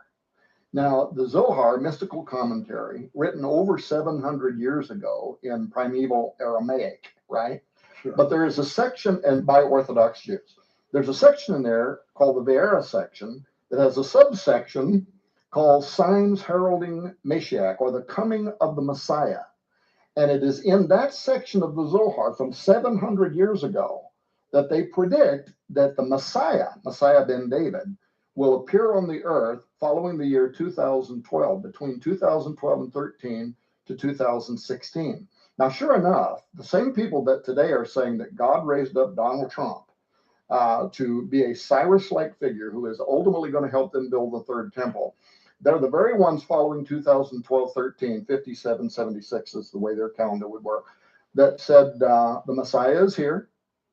Don't leave Israel. If you're attending the schools over there, the Hebrew schools, you're studying Hebrew, don't leave Israel. If you're living abroad, you need to return to Israel because the Messiah is getting ready to make himself known. Wow. And he already has, guys. We'll just talk about it. The Hanukkah. Wow. So they were following the Zohar. That's what they're studying. That's what they're looking for. And they connect that to the arrival of Donald Trump and the impetus now around the world, really, to build the third temple. There are Christian organizations today that are meeting with Hebrew scholars in Israel that also are pushing for the building of the third temple. And of course, guys like me, I look at it and say, I understand you don't really know what you're doing. Gary, in 2012, there were a lot of Christians who also voted for Obama. In that second term, things started becoming more anti-Semitic. Yes. And some of them withdrew, and they're the very ones that also voted for Donald Trump. Now, why did I bring that up? Because I see that as kind of similar to what the Jews are going to do. They're going to vote in favor of a guy that they believe to be something that later on is going to illustrate he's not at all what he sold himself to be, and they will be deceived when he defiles the third temple. They'll turn away from him. So I don't blame the Jews for what's going to happen. Right. I say that it's a kind of deception. Yeah, and just to augment a bit what Tom is saying, Christians are urged to stay clear of the mystical and the magical, and we do. Well, he just said Ben David. They're waiting for the Messiah, Ben David, to show up. And he said in 2016 they're expecting that. And I did say a bit earlier how I heard that their Messiah was talking to the Pharisees in the Sanhedrin about 2 years ago. Maybe a bit, no, it's before COVID, probably about 3 or 4 years ago. And now he's showing up. So, yeah, crazy times.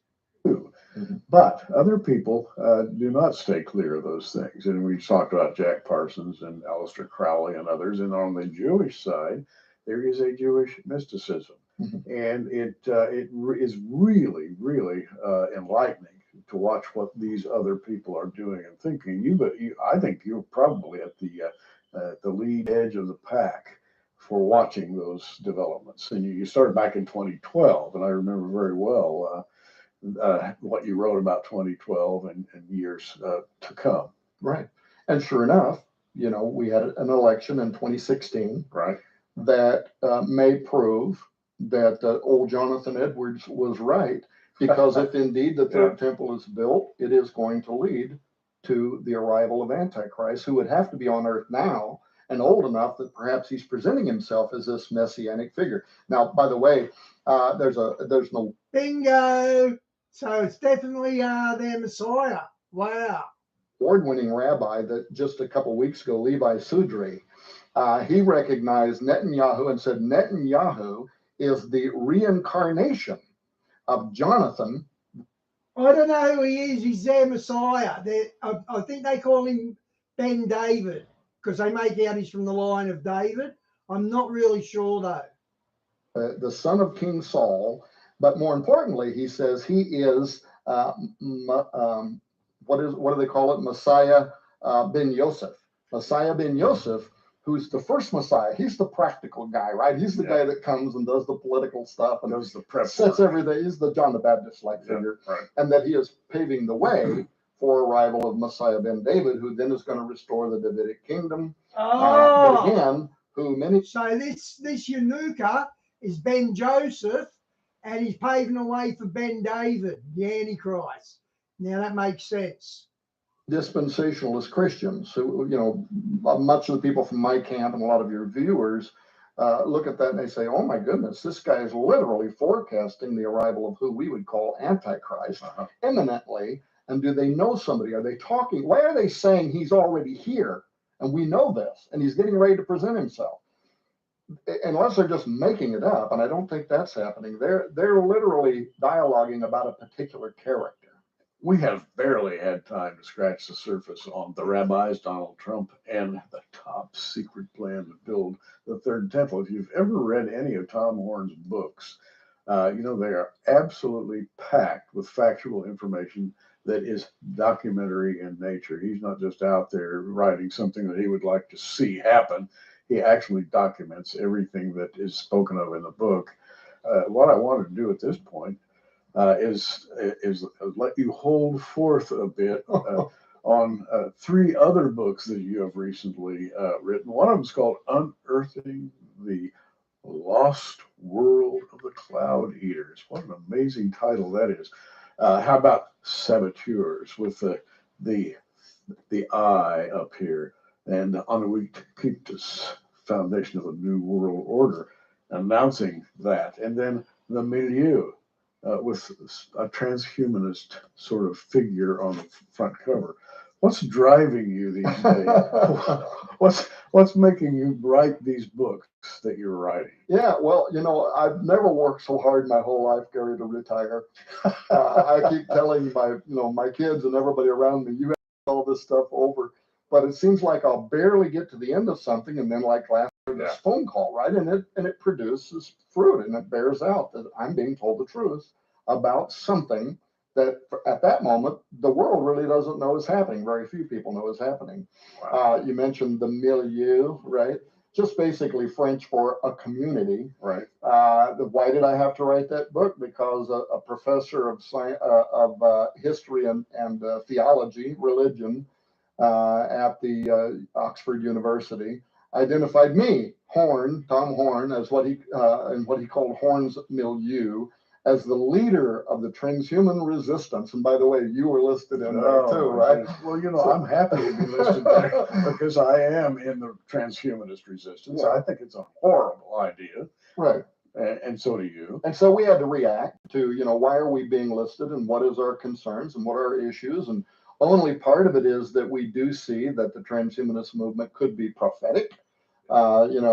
Even Jesus, as it was in the days of Noah, and you've done lots of programs talking about these illicit spirits, what they did to human genetics and animal genetics, and we see that we're now in that same area. In fact, it's actually accelerating so quickly as to be terrifying, and most people, including the people in the church, are really unaware of what is going on. We just started human CRISPR trials in the United States this month. And that's genetic modification, folks. Right. It's called CRISPR, and it's scary. Yeah. I mean, there could be something maybe that comes out of it. If they could learn how to tweak your DNA to stop cancer cells from growing without modifying what it means to be a human. Right. Right. But the big concern is it's like falling over a waterfall. Once you start down this path, you can't stop the fact that now we're going to go from therapy to enhancement. We can make them bigger, better, stronger, more powerful, right? And wouldn't you love to hear Tom talk on and on and on? We're out of time, Tom, and we're going to have to do another program. That's all there is to it. The Rabbis, Donald Trump and the Third Temple, yours for a gift of $25, free shipping anywhere in the United States. Go to prophecywatchers.tv. Click on the online bookstore, scroll down, and you'll find Tom Horn's name, and you'll find the books. He doesn't look in people's eyes, does he? He always looks down. He writes, good pick in up, particular, AB. The Rabbis, Donald Trump, and the Third Temple. And as we always do things here, we put things in packages. And these three books For total, yours for a gift of $75, free shipping anywhere in the United States. And you'll have a cross section of what's happening behind the scenes through the eyes of Tom Horn, a man with an unusual spread of curiosities that leads him into dark corners where nobody else looks. And you'll be amazed at these three books: The Milieu, Saboteurs, and Unearthing the Lost World of the Cloud Eaters. All four books, $75, free shipping anywhere in the U.S. ProphecyWatchers.tv. Now, this leaves me 3 or 4 minutes to talk to Tom Horn again. You've got me all excited here about some of the things that are happening. The interesting thing about Bible prophecy is that we try hard to be documentarian, and we get all excited, and we tend to overrun our headlights, and we say, wait a minute, go back. Sure. We all do that, right? But something really is happening. And I'd like to conclude with that thought today. As you look around, I know your heart beats a little faster because you actually see things locking into place that the Bible has talked about in ways that we've all been excited about for the last 20, 30, 40 years. Yeah, well, again, if you can temporarily put yourself in the mind of one of these rabbis that happens to believe in gematria, biblical numerology, Mhm. and we do know that numbers are very important in the Bible, and God often instructed them to build things a certain length. Even the book of Revelation and prophecies go out and measure these lines. So if you put yourself in their mind and you see the 70th anniversary of Israel, Donald Trump, the 45th president, Isaiah 45 is where it talks about the coming of Messiah. There's so much, and in the book we just go into illustration after illustration and all the commentary that's coming from the different rabbis about Donald Trump. Then you'll see why I felt compelled to write this book. Now, by the way, there's a whole other part that we didn't have time to talk about. We won't have time to talk about. And this goes into some of the conversations you and I have had in the past, the layout of the Vatican. So here the Pope Francis, he meets recently with the Muslim Moroccan king, Mohammed VI. They sign a proclamation involving Jerusalem. Why? Because Jerusalem's becoming that cup of trembling, Gary, that you were talking about earlier. And they want to assert in the public mind that the Muslims and the Christians also have a right to Jerusalem, as much as Jerusalem's a universal city. It's important to everybody, is basically what they're saying. But there's no doubt that the Vatican, Chris Putnam and I, when he was around, we wrote extensively about the Vatican's interest in controlling Jerusalem in the future. And now those are historical facts, right?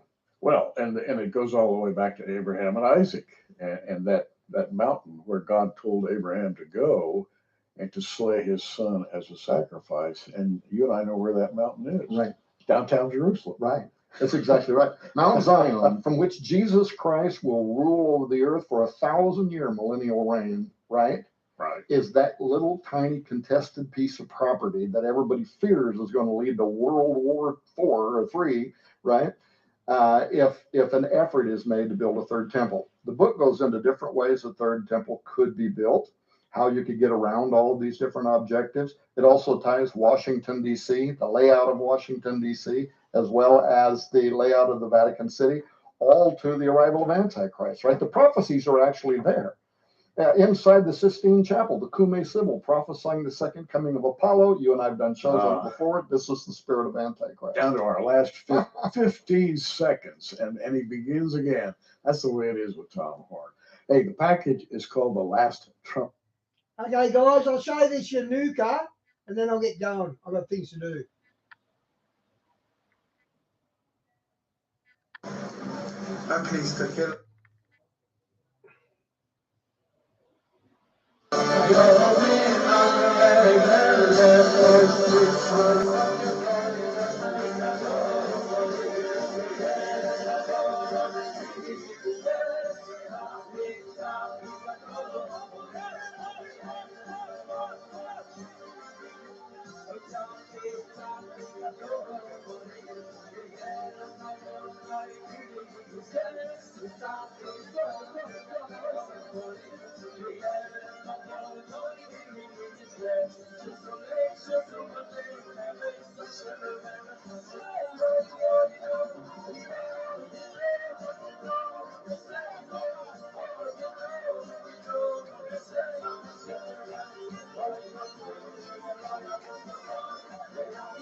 Okay, as you see, guys, they're going nuts over him.